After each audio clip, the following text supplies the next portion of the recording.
पावन पवित्र खजूरी अंदर अति सन्मान योग धन धन बाबा बुढ़ा साहब जी दे जन्म दिवस नूं समर्पित उन्हां दा जन्म नगर जन्म अस्थान ते उसे नगर उसे अस्थान ते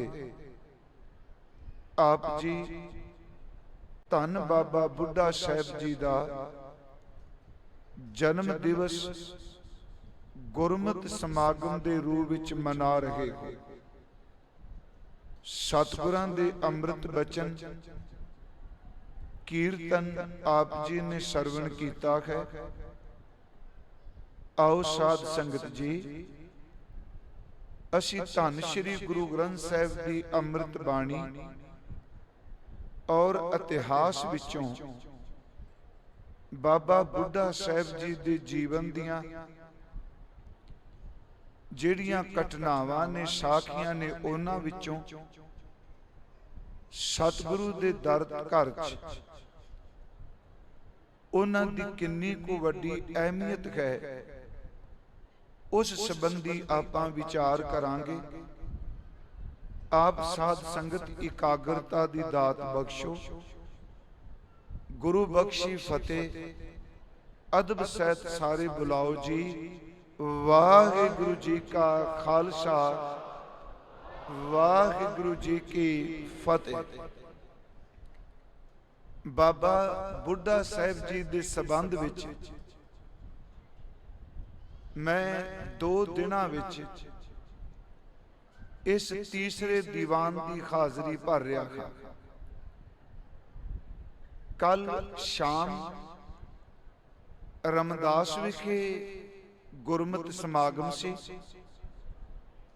अज अमृत वेले आए कोई हुक्म दी विचार और मंजी साहब दीवान अस्थान विखे भी संखेप जी बेनती की है। सुबह में एक अर्ज की उते समा सी सीमत जिन्ने श्री गुरु ग्रंथ साहिब जी दे रूहानी शब्द ने ना सच एवे हर शब्द की जे व्याख्या वेखनी होवे जे किसी ने जींदे जी अपनी जिंदगी विच उसनू कमा के देखा होवे वो हर स्पिरिचुअल शब्द जिहड़ा रूहानी शब्द जिहड़ा है ओदी व्याख्या बाबा बुढ़ा साहब जी का जीवन करेगा। फिर इसनू थोड़ा जिहा आप जी एकाग्रता बख्शो।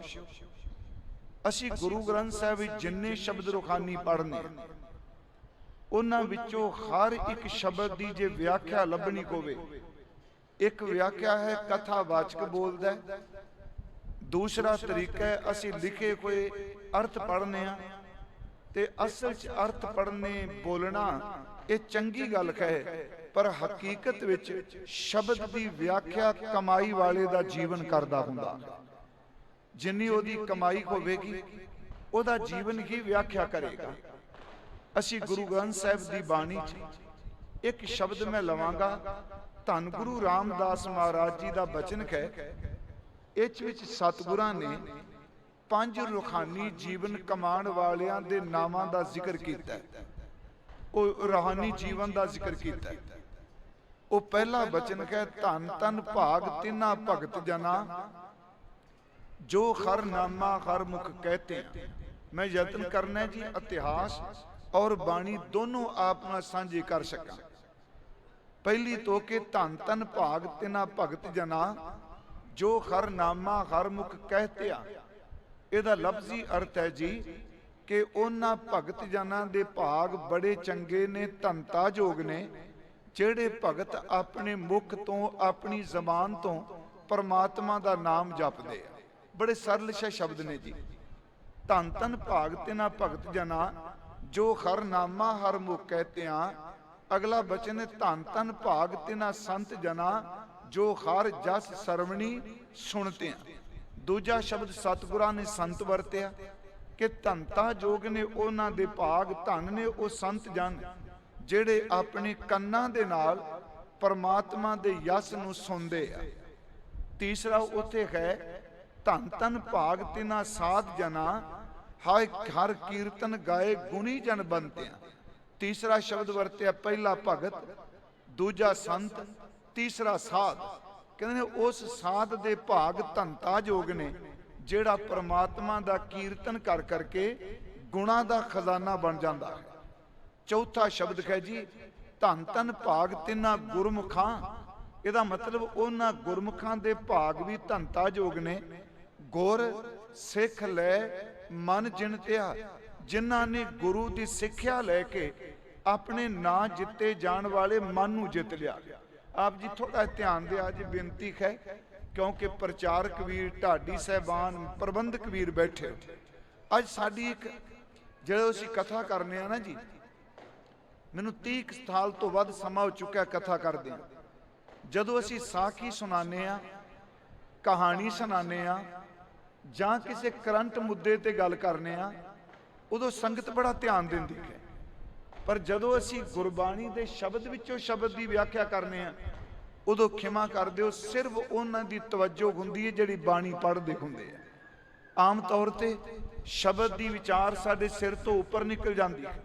ਉਸ ਦਾ ਇੱਕ ਕਾਰਨ ਹੈ, ਜੇ ਆਪਾਂ ਖੁਦ ਗੁਰਬਾਣੀ ਦਾ ਅਭਿਆਸ ਕੀਤਾ ਹੋਵੇਗਾ ਤੇ ਸਾਨੂੰ ਬਾਣੀ ਦੇ ਸ਼ਬਦ ਦੇ ਅਰਥ ਜ਼ਰੂਰ ਸਮਝ ਪੈਣਗੇ।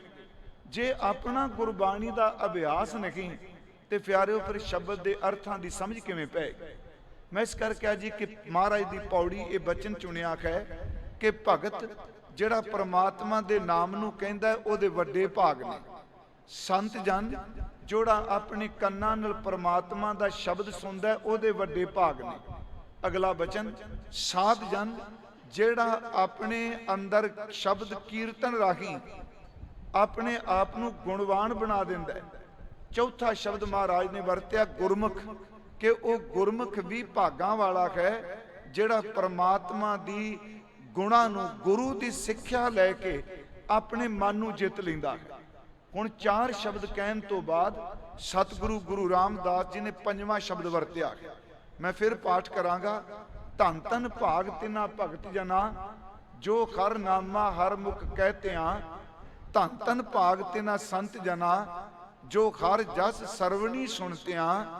ਧਨ ਧਨ ਭਾਗ ਤਿਨਾ ਸਾਧ ਜਨਾ ਹਰ ਕੀਰਤਨ ਗਾਏ ਗੁਣੀ ਜਨ ਬੰਤਿਆਂ। ਧਨ ਧਨ ਭਾਗ ਤਿਨਾ ਗੁਰਮੁਖਾਂ ਜੋ ਗੋਰ ਸਿੱਖ ਲੈ ਮਨ ਜਿਣਤਿਆ। ਤੇ ਅਗਲਾ ਸ਼ਬਦ ਹੈ ਸਭ ਤੋਂ ਵੱਡੇ ਭਾਗ ਗੁਰ ਸਿੱਖਾਂ। ਹੁਣ ਆ ਸ਼ਬਦ ਧਿਆਨ ਨਾਲ ਸੁਣਿਓ।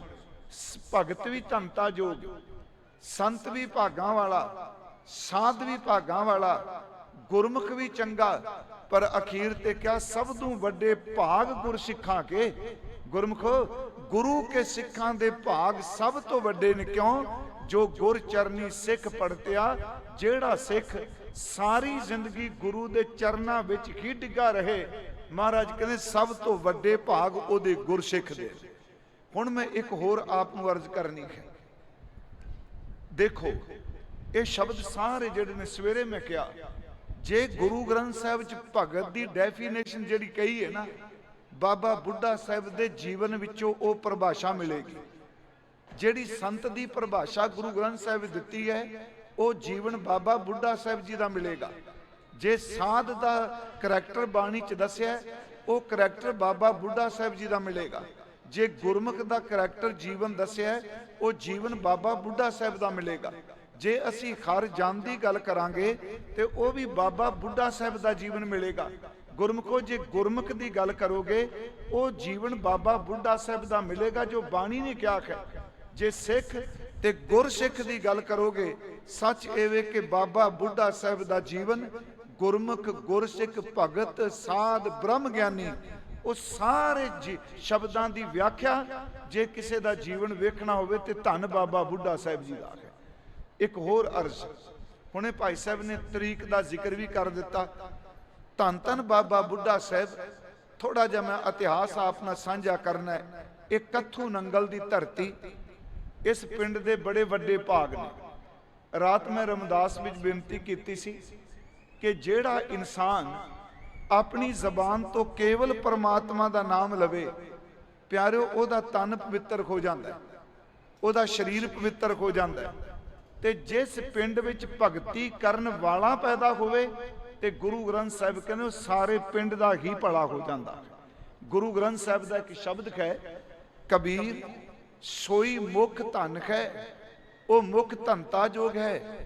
ਜੇ ਮੁਖ ਕਹੀਐ ਰਾਮ, ਜਿਸ ਜ਼ਬਾਨ ਤੋਂ ਕੋਈ ਪਰਮਾਤਮਾ ਦਾ ਨਾਮ ਬੋਲਦਾ ਹੈ, ਉਹ ਜ਼ਬਾਨ ਉਹ ਸਰੀਰ ਬਹੁਤ ਚੰਗਾ ਹੈ, ਪਰ ਦੇਹੀ ਕਿਸ ਕੀ ਬਾਪਰੀ ਪਵਿੱਤਰ ਹੋਏਗੋ ਗ੍ਰਾਮ, ਕੱਲਾ ਸਰੀਰ ਨਹੀਂ। ਜਿਸ ਪਿੰਡ ਵਿੱਚ ਭਗਤੀ ਕਰਨ ਵਾਲੇ ਦਾ ਜਨਮ ਹੋਵੇ, ਸੱਚ ਐਵੇਂ ਉਸ ਪਿੰਡ ਦੇ ਵੀ ਬੜੇ ਵੱਡੇ ਭਾਗ ਨੇ। ਮੈਂ ਆਪ ਜੀ ਨੂੰ ਬਟਨ ਨਹੀਂ ਕਰ ਲਗਾ, ਜੋ ਗੁਰੂ ਗ੍ਰੰਥ ਸਾਹਿਬ ਦੀ ਬਾਣੀ ਕਹਿ ਰਹੀ ਮੈਂ ਉਹ ਚਵਰਜ ਕਰਨੀ।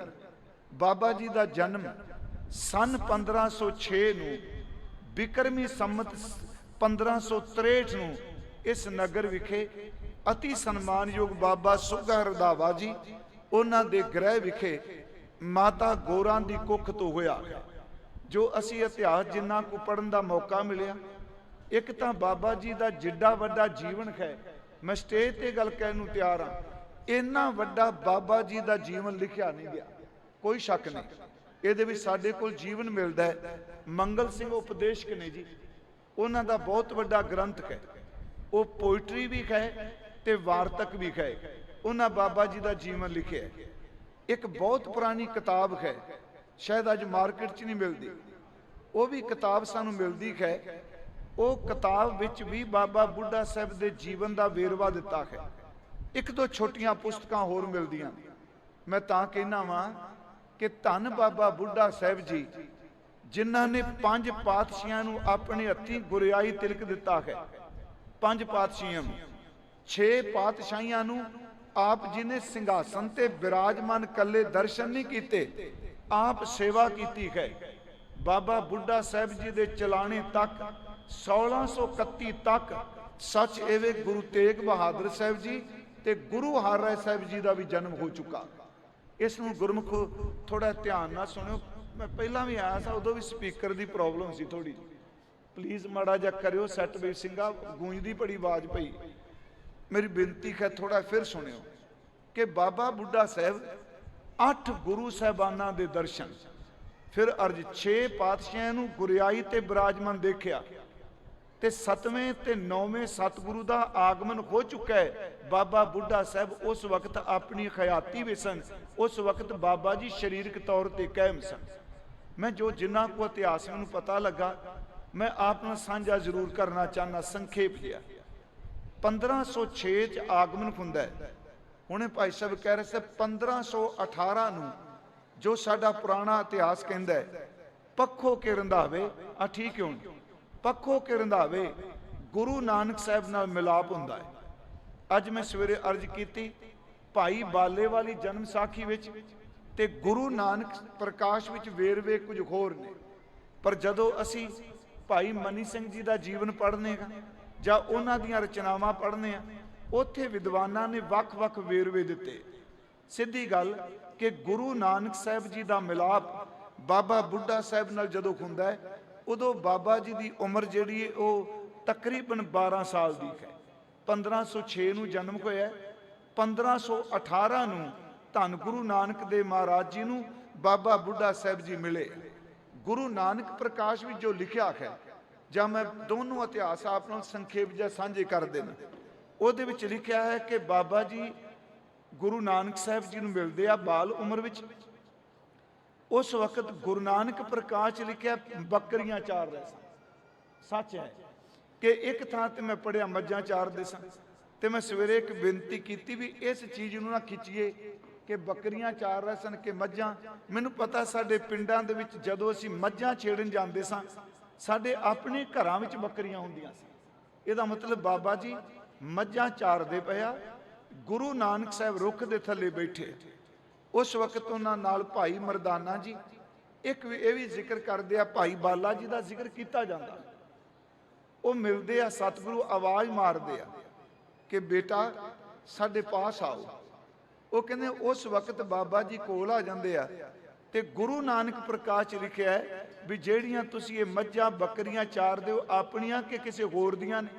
ਉਹ ਕਹਿੰਦੇ ਨਹੀਂ ਮਹਾਰਾਜ ਜੀ, ਇਹ ਸਾਡੀਆਂ ਆਪਣੀਆਂ ਨੇ, ਅਸੀਂ ਕਿਰਸਾਨੀ ਕਰਨੇ ਖਾਂ, ਇਹਨਾਂ ਚੁਮਾਸੇ ਦੇ ਦਿਨਾਂ ਵਿੱਚ ਅਸੀਂ ਦਰਿਆ ਦੇ ਕੰਢੇ ਆ ਜਾਂਦੇ ਹਾਂ। ਇਤਿਹਾਸ ਕਹਿੰਦਾ ਹੈ ਇੰਨੇ ਕੁ ਬਚਨ ਕਰਕੇ ਮਹਾਰਾਜ ਜੀ ਨੇ ਕਿਹਾ, ਜਾ ਬੱਚਾ ਆਪਣੀਆਂ ਪਸ਼ੂਆਂ ਦੀ ਸੰਭਾਲ ਕਰ। ਬਾਬਾ ਬੁੱਢਾ ਸਾਹਿਬ ਜੀ ਬਾਲ ਉਮਰ ਵਿੱਚ ਚਲੇ ਗਏ, ਪਰ ਉਸ ਵਕਤ ਉਹਨਾਂ ਦਾ ਨਾਮ ਭਾਈ ਬੂੜਾ ਹੈ, ਕਿਉਂਕਿ ਜਿਹੜਾ ਕੱਥੂ ਨੰਗਲ ਨਾਮ ਰੱਖਿਆ ਗਿਆ, ਇੱਥੇ ਬਾਬਾ ਬੁੱਢਾ ਸਾਹਿਬ ਨਾਮ ਨਹੀਂ। ਕੱਥੂ ਨੰਗਲ ਵਿਖੇ ਜਿਸ ਪਿੰਡ 'ਚ ਆਪ ਜੀ ਬੈਠੇ ਹੋ, ਇਸ ਪਿੰਡ ਵਿੱਚ ਮਾਪਿਆਂ ਨੇ ਨਾਮ ਉਹਨਾਂ ਦਾ ਬੂੜਾ ਰੱਖਿਆ। ਸਵੇਰੇ ਮੈਂ ਬੇਨਤੀ ਕੀਤੀ, ਭਾਈ ਗੁਰਦਾਸ ਸਾਹਿਬ ਨੇ ਦੋਨੋਂ ਨਾਮ ਕੋਟ ਕੀਤੇ ਆਪਣੀ ਰਚਨਾ ਵਿੱਚ। ਭਾਈ ਸਾਹਿਬ ਦੀ ਰਚਨਾ ਵਿੱਚ ਹੈ ਜਿੱਤਾ ਰੰਧਾਵਾ ਭਲਾ ਹੈ। ਜਿੱਤਾ ਰੰਧਾਵਾ ਇਹ ਵੀ ਸਿੱਖ ਸੀ ਜੀ। ਅੱਗੇ ਬੂੜਾ ਬੁੱਢਾ ਇੱਕ ਮਨ ਧਿਆਵੈ। ਬੂੜਾ ਸ਼ਬਦ ਵੀ ਵਰਤਿਆ ਤੇ ਬੁੱਢਾ ਵੀ ਵਰਤਿਆ, ਦੋਨੋਂ ਸ਼ਬਦ ਭਾਈ ਸਾਹਿਬ ਨੇ ਵਰਤੇ। ਅਜਿੱਤਾ ਰੰਧਾਵਾ ਭਲਾ ਹੈ, ਬੂੜਾ ਬੁੱਢਾ ਇੱਕ ਮਨ ਧਿਆਵੈ। ਇਹਦਾ ਅਰਥ ਕਿ ਭਾਈ ਜਿੱਤਾ ਰੰਧਾਵਾ ਬਹੁਤ ਨੇਕ ਪੁਰਸ਼ ਹੈ। ਤੇ ਬਾਬਾ ਬੁੱਢਾ ਸਾਹਿਬ ਜੀ ਬਾਰੇ ਕਿਹਾ ਕਿ ਜਿਹੜਾ ਭਾਈ ਬੂੜਾ ਜੀ ਨੇ, ਜਿਹੜੇ ਬਾਬਾ ਬੁੱਢਾ ਜੀ ਨੇ, ਭਾਈ ਬਿਰਧ ਨੇ, ਉਹ ਇੱਕ ਮਨ ਇੱਕ ਚਿੱਤ ਇਕਾਗਰ ਹੋ ਕੇ ਕਰਤਾਰ ਦੇ ਨਾਮ ਨੂੰ ਜਪਦੇ। ਬਾਬਾ ਜੀ ਚਲੇ ਗਏ ਜੀ, 12 ਸਾਲ ਦੀ ਉਮਰ। ਉਸ ਤੋਂ ਬਾਅਦ ਫਿਰ ਪੁੱਛਦੇ ਨੇ ਹਜ਼ੂਰ ਨੂੰ ਸਾਥੀ ਕਿ ਤੁਸੀਂ ਇਸ ਬੱਚੇ ਨੂੰ ਆਪਣੇ ਕੋਲ ਬੁਲਾਇਆ, ਇਹ ਤੁਹਾਡੇ ਪਾਸ ਬੈਠਾ, ਤੁਸੀਂ ਬਚਨ ਵੀ ਕੋਈ ਨਹੀਂ ਕੀਤਾ, ਸਿਰਫ ਇੰਨਾ ਕੁ ਪੁੱਛਿਆ ਵੀ ਮੱਝਾਂ ਡੰਗਰ ਇਹ ਪਸ਼ੂ ਤੇਰੇ ਨੇ, ਤੁਸੀਂ ਵਾਪਸ ਤੋਰ ਦਿੱਤਾ। ਅੱਗੋਂ ਗੁਰੂ ਨਾਨਕ ਸਾਹਿਬ ਦਾ ਬਚਨ ਸੀ, ਕਹਿਣ ਲੱਗੇ ਭਲੇ ਪੁਰਖੋ ਬਸ ਚੇਤੇ ਰੱਖਿਓ, ਇਹ ਅੱਜ ਦੀ ਰਾਤ ਘਰ ਟਿਕੇਗਾ, ਸਵੇਰੇ ਦਿਨ ਚੜ੍ਹਨ ਦੀ ਦੇਰ ਹੈ, ਇਹਨੇ ਆ ਪਹੁੰਚਣਾ ਹੈ। ਮਹਾਰਾਜ ਇਹ ਕਿਉਂ? ਕਹਿਣ ਲੱਗੇ ਇਹਦੇ ਮੱਥੇ ਦੇ ਭਾਗ ਦੱਸਦੇ ਪਏ ਨੇ ਕਿ ਇਹ ਬਹੁਤ ਵੱਡਾ ਭਾਵਨਾ ਵਾਲਾ ਗੁਰਸਿੱਖ ਬਣੇਗਾ। ਅਗਲੀ ਗੱਲ ਕਹੀ, ਇਹਦੇ ਅੰਦਰ ਦਾ ਦੀਵਾ ਤਿਆਰ ਹੈ, ਤੇਲ ਬੱਤੀ ਜਿਵੇਂ ਆਪਾਂ ਪਾਉਂਦੇ ਆ, ਘਿਓ ਪਿਆ ਹੈ, ਤੇਲ ਪਿਆ, ਬੱਤੀ ਤਿਆਰ ਹੈ। ਕੱਲ ਨੂੰ ਤੁਸੀਂ ਦੇਖਿਓ ਇਸ ਦੇ ਸਰੀਰ ਰੂਪੀ ਦੀਵੇ ਦੇ ਅੰਦਰ ਨਾਮ ਦੀ ਚਿਨਕ ਲੱਗੇਗੀ। ਇਹੋ ਜੀ ਰੋਸ਼ਨੀ ਸੱਚ ਐਵੇਂ ਅਨੇਕਾਂ ਲੋਕਾਂ ਨੂੰ ਦੇਵੇਗਾ। ਦੂਜਾ ਦਿਨ ਹੋਇਆ ਜੀ, ਬਾਬਾ ਬੁੱਢਾ ਸਾਹਿਬ ਘਰੋਂ ਮੱਖਣ ਲੈ ਕੇ ਆ ਗਏ, ਗੁਰੂ ਨਾਨਕ ਸਾਹਿਬ ਦੇ ਚਰਨਾਂ 'ਚ ਰੱਖ ਦਿੱਤਾ। ਮੈਂ ਤਾਂ ਕਿਹਾ ਜੀ ਅਕਸਰ ਸਾਡੇ ਸਾਖੀ ਇਹ ਪੜ੍ਹੀ ਜਾਂਦੀ ਹੈ, ਮੈਂ ਦੋਨੋਂ ਪੱਖ ਅਰਜ਼ ਕਰਾਂਗਾ। ਉਹ ਲਿਆ ਕੇ ਮੱਖਣ ਰੱਖਿਆ ਜੀ, ਗੁਰੂ ਨਾਨਕ ਪ੍ਰਕਾਸ਼ 'ਚ ਮੱਖਣ ਸ਼ਬਦ ਵਰਤਿਆ। ਹਜ਼ੂਰ ਨੇ ਕਿਹਾ ਤੁਸੀਂ ਆਪਣੇ ਮਾਪਿਆਂ ਤੋਂ ਪੁੱਛ ਕੇ ਲਿਆਏ? ਕਹਿਣ ਲੱਗੇ ਜੀ ਨਹੀਂ, ਮੈਂ ਤਾਂ ਸ਼ਰਧਾ ਭਾਵ ਨਾਲ ਕੱਲ ਤੁਸੀਂ ਆਵਾਜ਼ ਮਾਰੀ, ਪਤਾ ਨਹੀਂ ਮੇਰਾ ਅੰਦਰ ਰਾਤ ਬੇਚੈਨ ਜਾ ਰਿਹਾ, ਮੈਂ ਸਵਖਤੇ ਉੱਠ ਕੇ ਤੁਹਾਡੇ ਦਰਸ਼ਨਾਂ ਲਈ ਆ ਪਹੁੰਚਿਆ। ਮਹਾਰਾਜ ਜੀ ਨੇ ਕਿਹਾ ਅਸੀਂ ਇਹ ਮੱਖਣ ਨਹੀਂ ਲੈਣਾ, ਤੇਰੇ ਮਾਪੇ ਤੈਨੂੰ ਮਾਰਨਗੇ ਤੇ ਨਹੀਂ। ਗੁਰੂ ਨਾਨਕ ਪ੍ਰਕਾਸ਼ 'ਚ ਲਿਖਿਆ ਹੈ ਕਿ 12 ਸਾਲ ਦਾ ਬੱਚਾ ਹੱਥ ਜੋੜ ਕੇ ਭਾਈ ਬੂੜਾ ਜੀ ਕਹਿੰਦੇ ਨੇ ਮਾਪਿਆਂ ਤੇ ਪਤਾ ਨਹੀਂ ਮਾਰਨਾ ਕਿ ਨਹੀਂ, ਪਰ ਤੁਸੀਂ ਤਾਂ ਹੁਣੀ ਮੈਨੂੰ ਮਾਰਦੇ ਪਏ ਹੋ। ਹਜ਼ੂਰ ਅੱਗੋਂ ਕਹਿੰਦੇ ਬੇਟਾ ਅਸੀਂ ਤੈਨੂੰ ਕੀ ਮਾਰ ਰਹੇ ਹਾਂ? ਕਹਿੰਦਾ ਜੀ ਬਾਬਾ ਜੀ ਕਹਿੰਦੇ ਆ ਵੇਖੋ ਮੈਂ ਆਪ ਜੀ ਲਈ ਭਾਵਨਾ ਲੈ ਕੇ ਆਇਆ, ਜੇ ਤੁਸੀਂ ਇਹਨੂੰ ਸਵੀਕਾਰ ਨਹੀਂ ਕਰੋਗੇ ਤੇ ਇਹ ਮਾਰਨਾ ਹੀ ਹੈ। ਮੈਂ ਬੇਨਤੀ ਕਰਾਂ, ਉੱਥੇ ਸਾਖੀ ਕਰ ਕਹਿੰਦਾ ਜੀ ਮਾਪੇ ਆਏ ਤੇ ਬਾਬਾ ਜੀ ਦਾ ਸਰੀਰ ਜਿਹੜਾ ਸੀ ਉਹ ਬਿਰਧ ਬਣ ਗਿਆ। ਮੈਂ ਕਿਸੇ ਕਰਾਮਾਤ ਤੇ ਤਰਕ ਨਹੀਂ ਕਰਦਾ, ਪਰ ਯਾਦ ਰੱਖਿਓ ਜਦੋਂ ਅਸੀਂ ਉਮਰ ਦੀ ਗਿਣਤੀ ਮਿੰਤੀ ਕਰਨੇ ਆ ਨਾ, ਤੇ ਫਿਰ ਸਾਨੂੰ ਇਸ ਗੱਲ ਵੱਲ ਧਿਆਨ ਜ਼ਰੂਰ ਦੇਣਾ ਚਾਹੀਦਾ ਹੈ ਕਿ ਸਾਰੀ ਘਟਨਾ ਕਿਵੇਂ ਵਾਪਰਦੀ ਹੈ। ਭਾਈ ਮਨੀ ਸਿੰਘ ਜੀ ਦੇ ਕਥਨ ਮੁਤਾਬਕ ਸਿੱਖਾਂ ਦੀ ਭਗਤ ਮਾਲ ਵਿੱਚ ਕਿ ਗੁਰੂ ਨਾਨਕ ਸਾਹਿਬ ਤੇ ਭਾਈ ਬੂੜਾ ਜੀ ਦਾ ਮਿਲਾਪ ਹੁੰਦਾ ਹੈ, ਤੇ ਬਾਬਾ ਬੁੱਢਾ ਸਾਹਿਬ ਜੀ ਭਾਈ ਬੂੜਾ ਜੀ ਉਦੋਂ ਨਾਮ ਹੈ, ਗੁਰੂ ਨਾਨਕ ਸਾਹਿਬ ਦੇ ਦਰਸ਼ਨ ਕਰਦੇ ਆ ਤੇ ਹੱਥ ਜੋੜ ਕੇ ਉਹਨਾਂ ਨੂੰ ਇੱਕ ਬੇਨਤੀ ਕਰਦੇ ਆ। ਇਹ ਸਵੇਰੇ ਮੈਂ ਥੋੜੀ ਜੀ ਅਰਜ਼ ਮੰਜੀ ਸਾਹਿਬ ਕੀਤੀ ਸੀ ਜੀ, ਕਿਉਂਕਿ ਇਤਿਹਾਸ ਕੋਈ ਪ੍ਰਚਾਰਕ ਨਹੀਂ ਸੁਣਾਏਗਾ, ਕੋਈ ਢਾਡੀ ਕੋਈ ਕਵੀਸ਼ਰ ਸੁਣਾਏਗਾ, ਇਤਿਹਾਸ ਦੇ ਤੱਥ ਉਹੀ ਰਹਿਣਗੇ। ਇਹ ਗੱਲ ਵੱਖਰੀ ਉਹ ਆਪਣੇ ਕੋਲੋਂ ਸ਼ਿੰਗਾਰ ਕੇ ਘੁਮਾ ਫਰਾ ਕੇ ਕੋਈ ਗੱਲ ਕਰ ਲੈ, ਪਰ ਤੱਥਾਂ ਤੋਂ ਦੂਰ ਨਹੀਂ ਜਾ ਸਕਦੇ। ਗੁਰੂ ਨਾਨਕ ਸਾਹਿਬ ਜੀ ਨੂੰ ਬਾਬਾ ਜੀ ਮਿਲਦੇ ਆ ਤੇ 12 ਸਾਲ ਦੀ ਉਮਰ 'ਚ ਉਹਨਾਂ ਦਾ ਪਹਿਲਾ ਸਵਾਲ ਇਹ ਹੁੰਦਾ ਸਤਿਗੁਰਾਂ ਨੂੰ ਕਿ ਮੌਤ ਦਾ ਭੈ ਕਿਵੇਂ ਖਤਮ ਹੋ ਸਕਦਾ ਹੈ, ਮੌਤ ਦਾ ਡਰ ਕਿਵੇਂ ਮੁੱਕ ਸਕਦਾ ਹੈ। ਦੂਸਰਾ ਪ੍ਰਸ਼ਨ ਹੈ ਕਿ ਜਨਮ ਮਰਨ ਦੇ ਖੇੜ ਤੋਂ ਬੰਦਾ ਕਿਵੇਂ ਬਚ ਸਕਦਾ ਹੈ। ਤੀਸਰਾ ਹੈ ਕਿ ਜਿਉਂਦੇ ਜੀ ਇਹਨਾਂ ਬੰਧਨਾਂ ਤੋਂ ਕਿਵੇਂ ਮੁਕਤ ਹੋ ਸਕਦਾ ਹੈ। ਇੱਥੇ ਭਾਈ ਮਨੀ ਸਿੰਘ ਕਹਿੰਦੇ ਆ ਕਿ ਗੁਰੂ ਨਾਨਕ ਸਾਹਿਬ ਪ੍ਰਸ਼ਨ ਕਰਦੇ ਆ ਉਲਟਾ ਕਹਿੰਦੇ ਨੇ ਬੇਟਾ ਤੇਰੀ ਉਮਰ ਕਿੰਨੀ? ਬਾਬਾ ਜੀ ਆਪਣੀ ਉਮਰ ਦੱਸਦੇ ਆ ਤੇ ਅਗਲਾ ਸਵਾਲ ਗੁਰੂ ਨਾਨਕ ਸਾਹਿਬ ਕਰਦੇ ਆ ਕਿ ਬੱਚੇ ਤੇਰੀ ਉਮਰ 12 ਸਾਲ ਦੀ ਹੈ ਤੇ ਤੁਸੀਂ ਇਹ ਮੌਤ ਦੀ ਗੱਲ ਕਿਉਂ ਕਰਨ ਲੱਗ ਪਏ ਹੋ? ਅਜੇ ਤਾਂ ਬਾਲ ਵਰੇਸ਼ ਹੈ। ਅੱਗੋਂ ਭਾਈ ਮਨੀ ਸਿੰਘ ਲਿਖਦੇ ਨੇ ਕਿ ਭਾਈ ਬੂੜਾ ਜੀ ਕਹਿੰਦੇ ਨੇ ਕਿ ਸੰਤ ਜੀ ਸਤਿਗੁਰਾਂ ਨੂੰ ਕਿ ਮਹਾਂਪੁਰਖੋ ਅਸੀਂ ਕਿਰਸਾਨੀ ਕਰਨ ਵਾਲੇ ਖਾਂ, ਅਸੀਂ ਖੇਤੀ ਕਰਨੇ ਆ। ਕੁਝ ਦਿਨ ਹੋਏ ਨੇ ਹਾਕਮਾਂ ਦੇ ਤਾਕਤ ਵਾਲਿਆਂ ਦੇ ਘੋੜੇ ਆਏ, ਫੌਜ ਆਈ। ਉਹਨਾਂ ਦੀ ਫੌਜ ਨੇ ਜਿਹੜੀਆਂ ਕਿਰਸਾਨਾਂ ਦੀਆਂ ਫਸਲਾਂ ਕੱਚੀਆਂ ਸਨ ਉਹਨਾਂ ਨੂੰ ਘੋੜਿਆਂ ਦੇ ਪੈੜਾਂ ਨੇ ਲਤਾੜ ਕੇ ਰੱਖ ਦਿੱਤਾ। ਜਿਹੜੀਆਂ ਅੱਧ ਕੱਚੀਆਂ ਅੱਧ ਪੱਕੀਆਂ ਸਨ ਫੌਜ ਦੇ ਘੋੜਿਆਂ ਨੇ ਉਹਨਾਂ ਨੂੰ ਉਜਾੜ ਦਿੱਤਾ ਤੇ ਜਿਹੜੀਆਂ ਪੱਕੀਆਂ ਸਨ ਉਹ ਵੱਢ ਕੇ ਲੈ ਗਏ। ਤੇ ਸੱਚ ਇਹ ਵੇ ਲੋਕ ਆਪਣੇ ਖੇਤਾਂ ਨੂੰ ਵੇਖਦੇ ਰਹੇ ਪਰ ਕਿਸੇ ਦੀ ਤਾਕਤ ਨਹੀਂ ਪਈ ਇਹਨਾਂ ਨੂੰ ਰੋਕ ਕੇ ਕਹਿ ਸਾਡੀਆਂ ਫਸਲਾਂ ਉਜਾੜੋ ਨਾ। ਸਤਿਗੁਰੂ ਗੱਲ ਸੁਣੀ ਜਾ ਰਿਹਾ ਤੇ ਅਗਲੀ ਬੇਨਤੀ ਮੇਰੀ ਹੈ, ਸਤਿਗੁਰੂ ਕਹਿੰਦੇ ਬੱਚਾ ਫਿਰ ਇਹਦੇ ਤੋਂ ਕੀ ਸਿੱਖਿਆ ਮਿਲੀ? ਹੁਣ ਗੱਲ ਸੁਣਨ ਵਾਲੀ ਇਹ ਪ੍ਰਮਾਣ ਗੁਰੂ ਜੀ ਨੇ ਬਾਣੀ 'ਚ ਵੀ ਦਿੱਤੇ। ਅੱਗੋਂ ਬਾਬਾ ਜੀ 12 ਸਾਲ ਦੀ ਉਮਰ 'ਚ ਕਹਿੰਦੇ ਆ ਕਿ ਅਜੇ ਕੱਚੀ ਫਸਲ ਨੇ ਡੱਡਰੀ ਹੋਣਾ ਸੀ, ਡੱਡਰੀ ਨੇ ਪੱਕੀ ਜਾਣਾ ਸੀ, ਪੱਕਣਾ ਸੀ ਤੇ ਪੱਕੀ ਨੂੰ ਘਰ ਲੈ ਕੇ ਜਾਣਾ ਸੀ। ਕਹਿੰਦਾ ਮਹਾਰਾਜ ਜੀ ਜਦੋਂ ਤਾਕਤ ਵਾਲੇ ਆ ਜਾਣ ਉਹ ਕੱਚੀ ਡੱਡਰੀ ਪੱਕੀ ਸਾਰੀ ਤਬਾਹ ਕਰਕੇ ਚਲੇ ਗਏ। ਮੇਰੇ ਮਨ ਨੂੰ ਇਹ ਸਿੱਖਿਆ ਮਿਲੀ, ਮਨਾ ਜਿਹੜਾ ਬਚਪਨ ਹੈ ਇਹ ਕੱਚੀ ਫਸਲ ਦੀ ਤਰ੍ਹਾਂ ਹੈ, ਜਿਹੜੀ ਜਵਾਨੀ ਹੈ ਇਹ ਡੱਡਰੀ ਫਸਲ ਦੀ ਤਰ੍ਹਾਂ ਹੈ ਤੇ ਜਿਹੜਾ ਬੁਢੇਪਾ ਹੈ ਇਹ ਫਸਲ ਪੱਕ ਗਈ ਹੈ। ਜਿਵੇਂ ਮਾਲਕ ਦੀ ਮਰਜ਼ੀ ਹੈ ਉਹ ਕੱਚੀ ਵੱਡੇ, ਡੱਡਰੀ ਵੱਡੇ, ਪੱਕੀ ਵੱਡੇ, ਬੰਦੇ ਦਾ ਕੋਈ ਜ਼ੋਰ ਨਹੀਂ।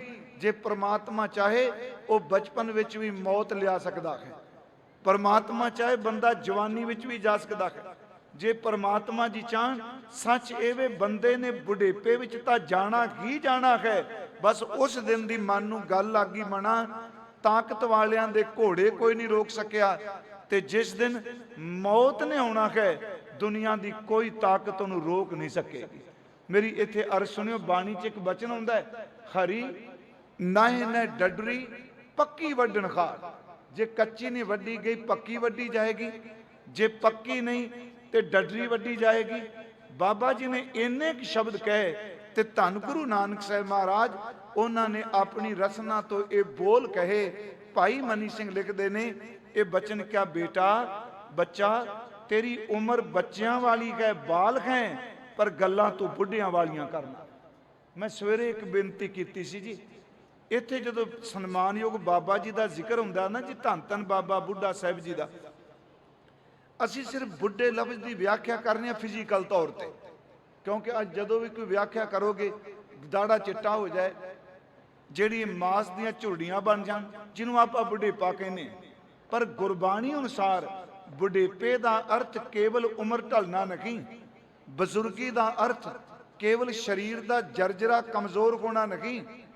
ਅਸਲ 'ਚ ਬਜ਼ੁਰਗੀ ਹੈ ਕਿ ਜਦੋਂ ਬੰਦੇ ਦੀ ਸੁਰਤ ਰੱਬ ਦੇ ਸ਼ਬਦ ਵਿੱਚ ਜੁੜ ਜਾਏ ਤੇ ਸੰਸਾਰ ਤੋਂ ਬੈਰਾਗੀ ਹੋ ਕੇ ਕਰਤਾਰ ਨਾਲ ਜੁੜ ਜਾਏ, ਉਹਨੂੰ ਵੀ ਬਜ਼ੁਰਗ ਕਿਹਾ ਜਾਂਦਾ ਹੈ।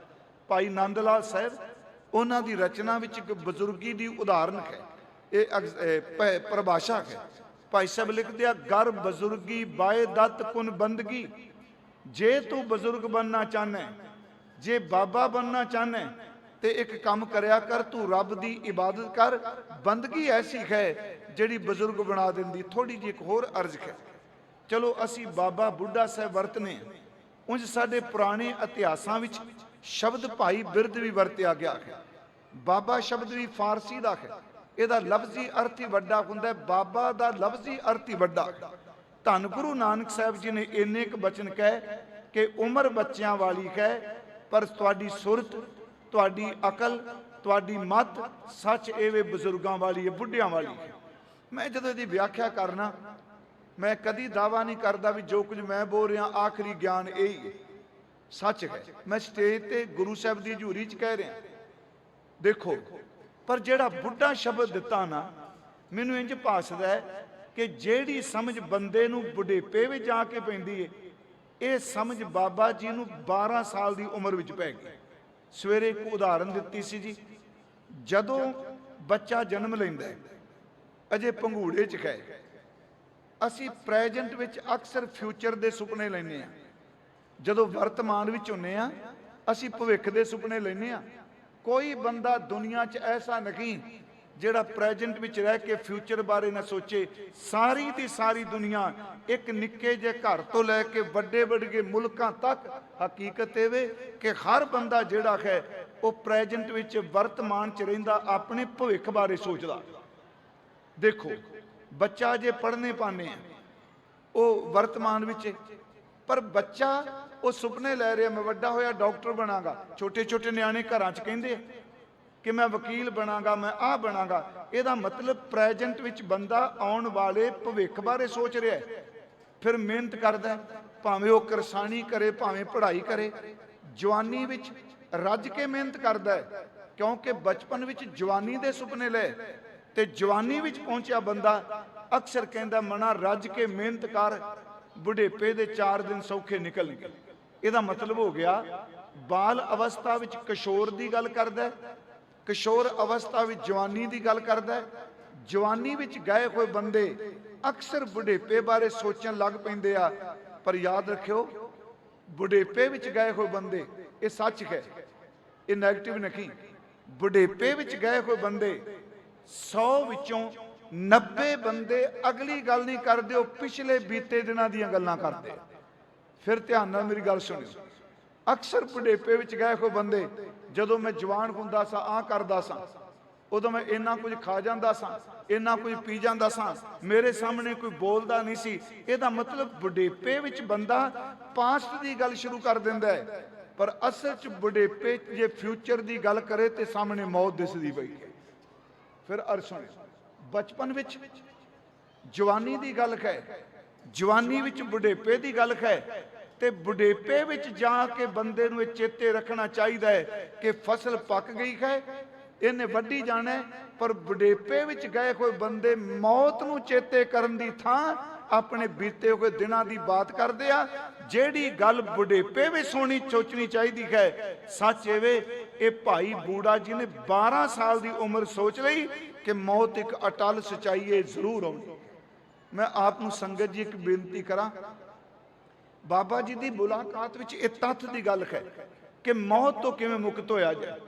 ਤੇ ਮੈਂ ਕੱਲ ਰਮਦਾਸ ਕਿਹਾ, ਦੁਨੀਆ ਵਿੱਚ ਇੱਕ ਪ੍ਰਮਾਣ ਐਸਾ ਹੈ ਕਿ ਜਿਹਦੀ ਸ਼ੁਰੂਆਤ ਰੂਹਾਨੀਅਤ ਦੀ ਹੋਈ ਹੈ, ਮੌਤ ਤੋਂ ਕਿਵੇਂ ਬਚੀਏ।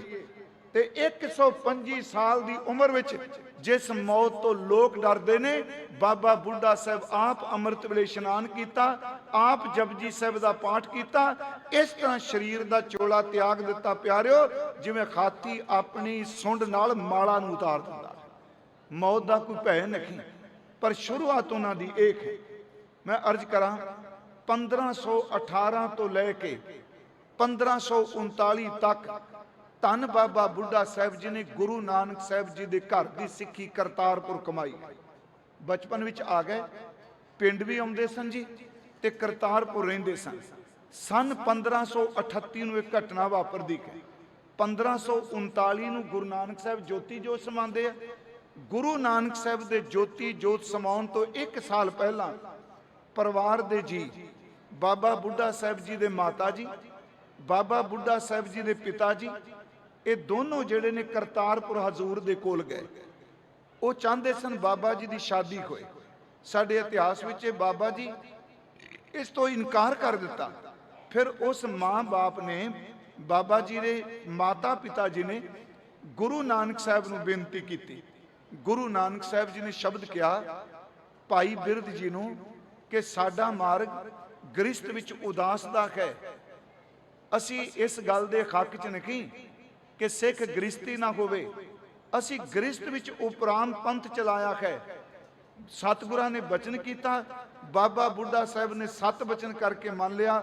ਸਾਧ ਸੰਗਤ ਜੀ, ਬਾਬਾ ਬੁੱਢਾ ਸਾਹਿਬ ਜੀ ਦਾ ਵਿਆਹ, ਜੋ ਮੈਂ ਜਿੰਨਾ ਕੁ ਮੈਂ ਪੜ੍ਹ ਸਕਿਆ, 32 ਸਾਲ ਦੀ ਉਮਰ ਵਿੱਚ ਸਨ 1538 ਨੂੰ ਬਾਬਾ ਜੀ ਦਾ ਵਿਆਹ ਹੋਇਆ।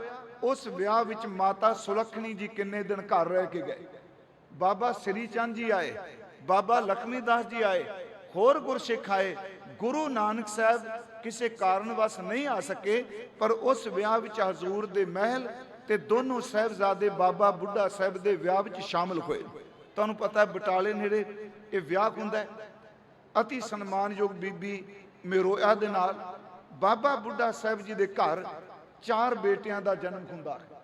ਉਂਝ ਵੈਸੇ ਬੰਸਾਵਲੀ ਨਾਮਾ ਸਾਡੇ ਗ੍ਰੰਥਾਂ 'ਚ ਲਿਖਿਆ ਹੈ 4 ਬੇਟੇ ਨੇ ਬਾਬਾ ਬੁੱਢਾ ਸਾਹਿਬ ਜੀ ਦੇ, ਭਾਈ ਭਿਖਾਰੀ ਜੀ, ਭਾਈ ਸੁਧਾਰੀ ਜੀ, ਭਾਈ ਮਹਿਮੋ ਜੀ ਤੇ ਭਾਈ ਭਾਨਾ ਜੀ।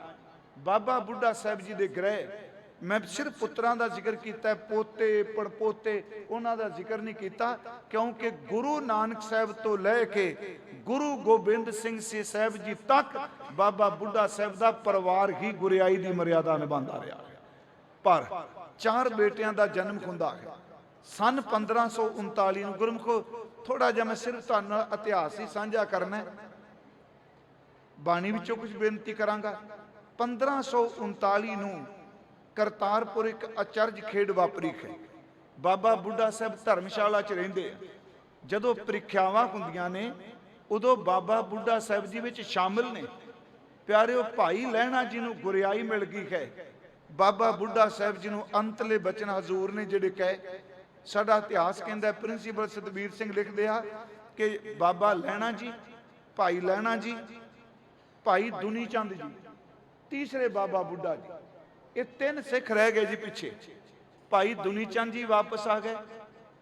ਬਾਬਾ ਬੁੱਢਾ ਸਾਹਿਬ ਜੀ ਨੂੰ ਸੋਟਾ ਮਾਰਿਆ, ਰੁੱਖ ਦੇ ਓਲੇ ਖੂਨ ਦਾ ਜ਼ਿਕਰ ਕੀਤਾ ਤੇ ਨਾਲ ਹਜ਼ੂਰ ਨੇ ਕਿਹਾ, ਭਾਈ ਪੁਰਖਾ ਤੂੰ ਆਪਣੇ ਘਰ ਚਲਾ ਜਾ। ਕਹਿੰਦੇ ਨਿਮਰਤਾ ਸਹਿਤ ਹੱਥ ਜੋੜ ਕੇ ਕਹਿੰਦੇ ਆ, ਬਾਬਾ ਜੀ, ਸਤਿਗੁਰੂ ਜੀ, ਆਪ ਜੀ ਤੋਂ ਬਿਨਾ ਕਿਹੜਾ ਟਿਕਾਣਾ ਹੈ।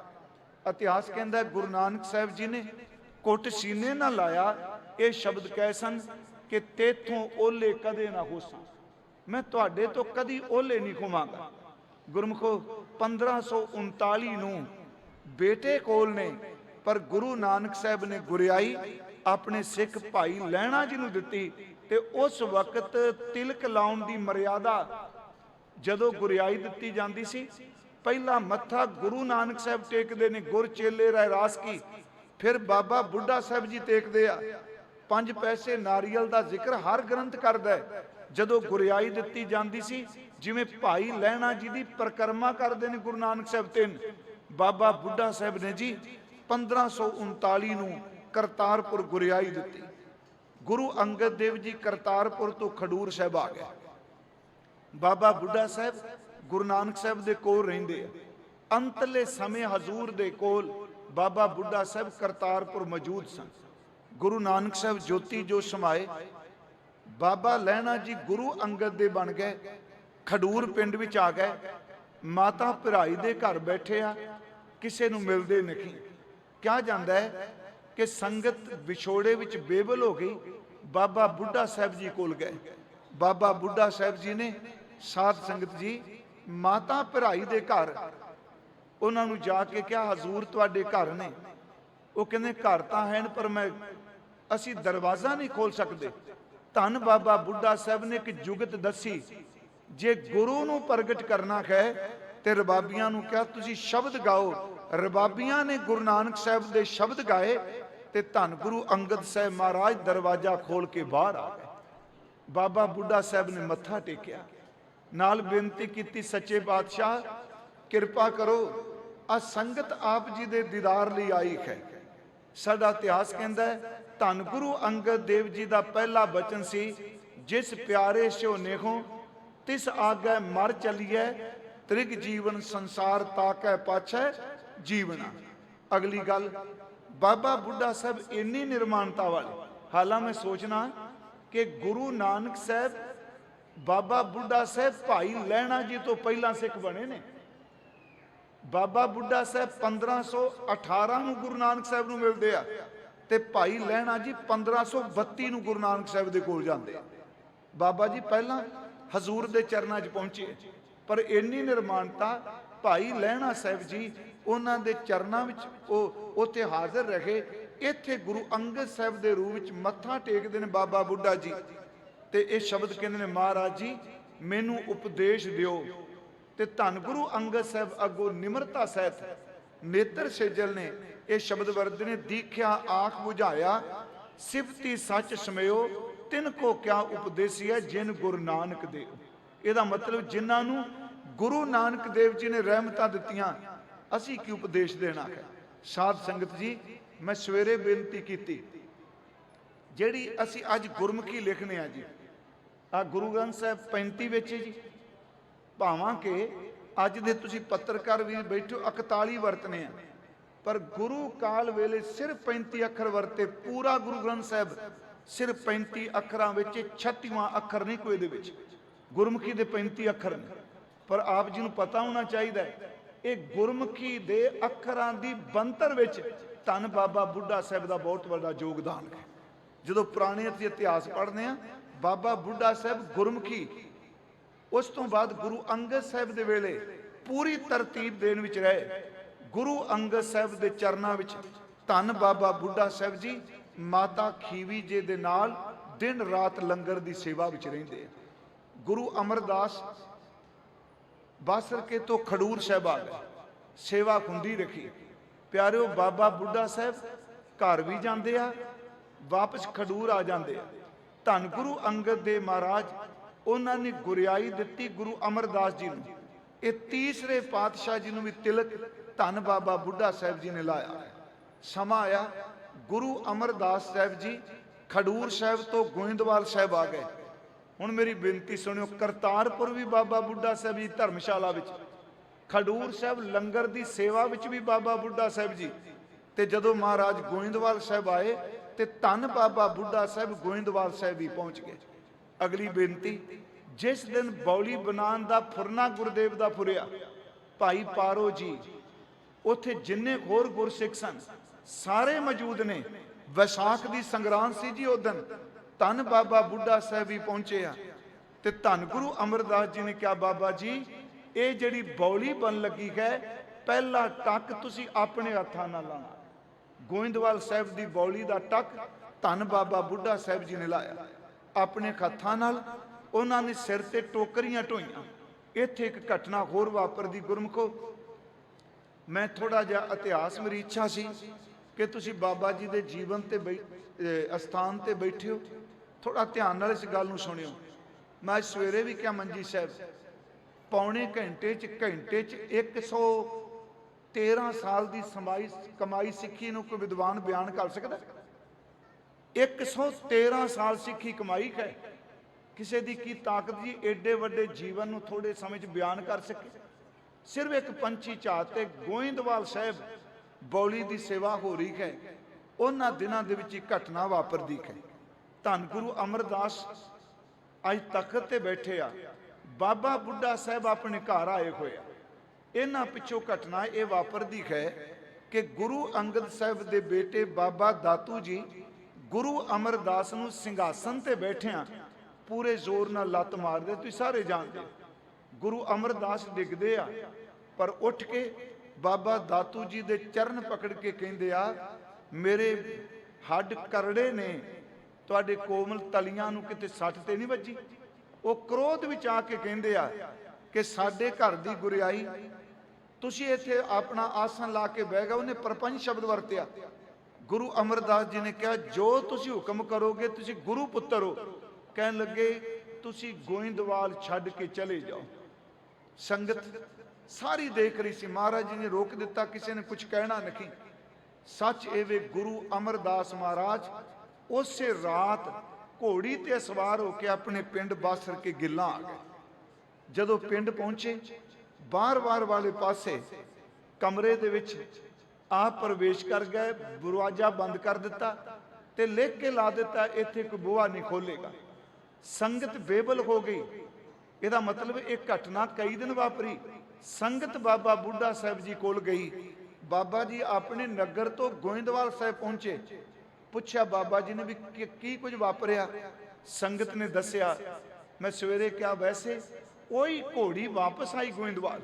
ਕਿਉਂਕਿ ਅੱਜ ਕੱਲ ਦੇ ਵਿਦਵਾਨ ਇਸ ਚੀਜ਼ ਨੂੰ ਨਹੀਂ ਮੰਨਦੇ ਜੀ, ਕਿਉਂਕਿ ਉਹ ਹਰ ਚੀਜ਼ ਨੂੰ ਸਾਇੰਸ ਤੇ ਤੋਲਦੇ ਆ। ਤੇ ਅਸੀਂ ਵੀ ਕਹਿੰਦੇ ਆ ਵੀ ਸਾਇੰਟੀਫਿਕ ਧਰਮ ਚਾਹੀਦਾ ਹੈ। ਮੇਰੀ ਇੱਕ ਫਿਰ ਬੇਨਤੀ, ਜੇ ਸਾਇੰਸ ਦਾ ਆਪਣਾ ਵਿਸ਼ਾ ਹੈ, ਧਰਮ ਦਾ ਆਪਣਾ ਵਿਸ਼ਾ ਹੈ। ਧਿਆਨ ਨਾਲ ਸੁਣਿਓ।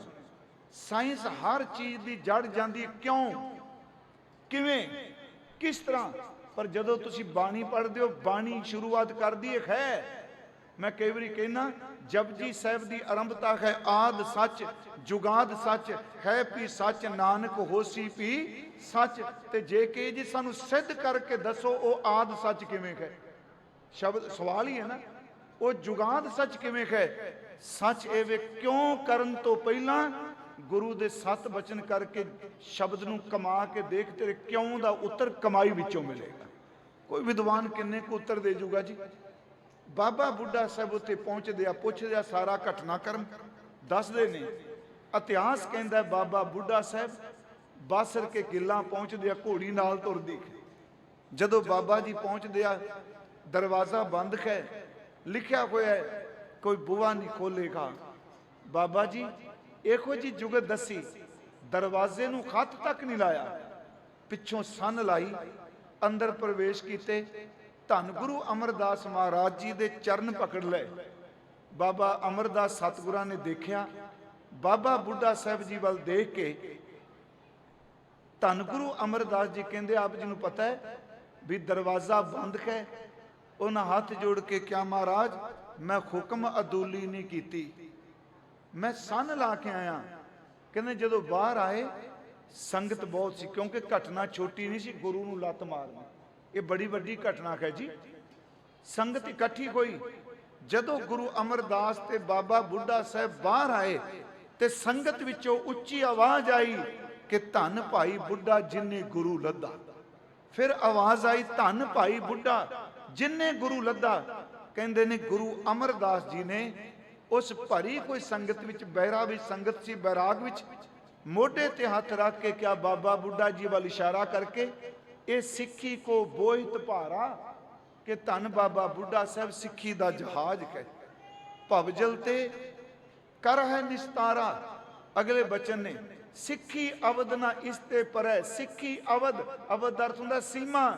ਹਜ਼ੂਰ ਨੇ ਕਿਹਾ ਸੱਚ ਐਵੇਂ ਕਿ ਜਿਹੜੀ ਸਿੱਖੀ ਬਾਬਾ ਬੁੱਢਾ ਸਾਹਿਬ ਕਮਾ ਕੇ ਜਾਣਗੇ, ਇਹਦੇ ਮੁਕਾਬਲੇ ਤੇ ਕੋਈ ਸਿੱਖੀ ਨਹੀਂ ਕਮਾ ਸਕੇਗਾ।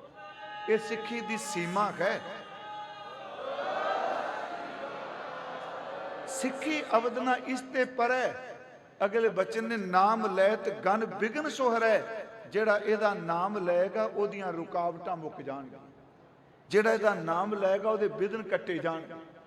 ਤੇ ਮੇਰੇ ਮਨ ਚ ਅੱਜ ਆਇਆ ਵੀ ਇਹ ਚਲੋ ਨੈਗੇਟਿਵ ਨਹੀਂ ਸੋਚਣਾ ਚਾਹੀਦਾ, ਕਿਉਂਕਿ ਹੁਣ ਹਰ ਬੰਦੇ ਨੂੰ ਹੱਕ ਹੈ ਜੋ ਮਰਜ਼ੀ ਬੋਲੇ ਜੀ। ਇਹ ਕਿਸੇ ਮਹਾਂਪੁਰਖ ਦਾ ਨਾਂ, ਬਾਬਾ ਜੀ ਦਾ ਨਾਂ ਲਿਆ ਮੁਕਤ ਹੋ ਜਾਣਗੇ। ਹਾਂ, ਗੁਰੂ ਗ੍ਰੰਥ ਸਾਹਿਬ 'ਚ ਇੱਕ ਬਚਨ ਹੁੰਦਾ ਹੈ, ਉਹ ਬਚਨ ਹੈ ਕਿ ਤੁਧ ਸਲਾਹਨ ਤਿੰਨ ਧਨ ਪੱਲੇ, ਨਾਨਕ ਕਾ ਧਨ ਸੋਈ, ਜੇ ਕੋ ਜਿਉ ਕਹੇ ਉਹਨਾਂ ਕੋ ਜਮ ਕੀ ਤਲਬ ਨਾ ਹੋਈ। ਜਿਹੜਾ ਕਮਾਈ ਵਾਲੇ ਨੂੰ ਜਿਉ ਕਹਦਾ ਨਾ, ਸੱਚ ਇਹ ਜਮਦੂਤ ਵੀ ਉਹਦੇ ਨੇੜੇ ਨਹੀਂ ਧੁਖਦਾ। ਉੱਥੋਂ ਫਿਰ ਸਤਿਗੁਰਾਂ ਨੂੰ ਲੈ ਕੇ ਗੋਇੰਦਵਾਲ ਸਾਹਿਬ ਆਏ। ਮੈਂ ਬੇਨਤੀ ਕਰਾਂ, ਬੌਲੀ ਤਿਆਰ ਹੋ ਗਈ। ਗੁਰੂ ਅਮਰਦਾਸ ਜੀ ਨੇ 22 ਮੰਜੀਆਂ ਥਾਪੀਆਂ। ਆਪ ਨੂੰ ਸਾਰਾ ਪਤਾ, ਜਿਹੜੇ ਇਤਿਹਾਸ ਪੜ੍ਹਦੇ ਹੋ ਪਤਾ ਹੋਣਾ, 22 ਮੰਜੀਆਂ ਥਾਪੀਆਂ। 22 ਮੰਜੀਆਂ, ਉਹ 22 ਗੁਰਸਿੱਖ ਸਨ, ਆਤਮਦਰਸ਼ੀ, ਕੇਵਲ ਸਰਕਲ ਜਥੇਦਾਰ ਨਹੀਂ ਆਪਾਂ ਕਹਿ ਸਕਦੇ। 22 ਮੰਜੀਆਂ ਤੇ ਬੈਠਣ ਵਾਲੇ ਮੰਜੀ ਤੇ ਬੈਠ ਕੇ ਉਪਦੇਸ਼ ਦਿੰਦੇ ਸਨ। ਰੂਹਾਨੀ ਤੌਰ ਤੇ ਬਹੁਤ ਉੱਚੀਆਂ ਅਵਸਥਾਵਾਂ ਦੇ ਮਾਲਕ ਸਨ, ਪਰ 22 ਮੰਜੀਆਂ ਦਾ ਮੁੱਖ ਪ੍ਰਬੰਧਕ ਧੰਨ ਬਾਬਾ ਬੁੱਢਾ ਸਾਹਿਬ ਜੀ ਨੂੰ ਬਣਾਇਆ ਗਿਆ। ਗੋਇੰਦਵਾਲ ਸਾਹਿਬ 2 ਮੇਲੇ ਸ਼ੁਰੂ ਹੋਏ ਜੀ ਗੋਇੰਦਵਾਲ ਸਾਹਿਬ, ਇੱਕ ਵਿਸਾਖੀ ਦਾ ਤੇ ਇੱਕ ਦੀਵਾਲੀ ਦਾ। ਦੋਨਾਂ ਮੇਲਿਆਂ ਵਿੱਚ, ਜੋੜ ਮੇਲਿਆਂ ਵਿੱਚ ਧੰਨ ਬਾਬਾ ਬੁੱਢਾ ਸਾਹਿਬ ਦਾ ਬਹੁਤ ਵੱਡਾ ਯੋਗਦਾਨ ਹੈ। ਗੁਰੂ ਅਮਰਦਾਸ ਜੀ ਨੇ ਗੁਰਿਆਈ ਗੁਰੂ ਰਾਮਦਾਸ ਜੀ ਨੂੰ ਦੇਣ ਦਾ ਫੈਸਲਾ ਕੀਤਾ। ਬਾਬਾ ਬੁੱਢਾ ਸਾਹਿਬ ਉਸ ਵਕਤ ਗੋਇੰਦਵਾਲ ਸਾਹਿਬ ਨੇ ਆਪਣੇ ਹੱਥੀਂ ਤਿਲਕ ਲਾਇਆ, ਤੇ ਉਸ ਤੋਂ ਪਹਿਲਾਂ ਗੁਰੂ ਅਮਰਦਾਸ ਜੀ ਨੇ ਸ੍ਰੀ ਅੰਮ੍ਰਿਤਸਰ ਸ਼ਹਿਰ ਵਸਾਉਣ ਦਾ ਇਸ਼ਾਰਾ ਕਰ ਦਿੱਤਾ। 4 ਪਿੰਡਾਂ ਦਾ ਜ਼ਿਕਰ ਕੀਤਾ ਜਾਂਦਾ ਸਾਡੇ ਇਤਿਹਾਸ ਵਿੱਚ। ਧੰਨ ਗੁਰੂ ਰਾਮਦਾਸ ਗੁਰਿਆਈ ਤੇ ਬਿਰਾਜਮਾਨ ਹੋ ਗਏ, ਅੰਮ੍ਰਿਤਸਰ ਸ਼ਹਿਰ ਵਸਣ ਲੱਗਾ ਜੀ। ਪਹਿਲਾ ਟੱਪ ਜਿਹੜਾ ਸੰਤੋਖਸਰ ਦਾ ਲਾਇਆ। ਇਹ ਸਰੋਵਰ ਮੁਕੰਮਲ ਨਹੀਂ ਸੀ ਕੀਤਾ, ਅੰਮ੍ਰਿਤ ਸਰੋਵਰ ਦਾ ਟੱਕ ਲਾਇਆ, ਇੱਥੇ ਸੇਵਾ ਸ਼ੁਰੂ ਹੋ ਗਈ। ਜਿੱਥੇ ਤੁਸੀਂ 8 ਤੀਰਥ ਜਾਂਦੇ ਹੋ, ਦੁੱਖ ਭੰਜਨੀ ਸਾਹਿਬ ਦੇ ਨੇੜੇ ਨਾ 8 ਤੀਰਥ ਹੈ, ਇੱਥੇ ਗੁਰੂ ਰਾਮਦਾਸ ਬੈਠ ਕੇ ਸੇਵਾ ਕਰਾਉਂਦੇ ਸਨ। ਇੱਥੇ ਗੁਰੂ ਅਰਜਨ ਦੇਵ ਸੇਵਾ ਕਰਾਉਂਦੇ ਸਨ।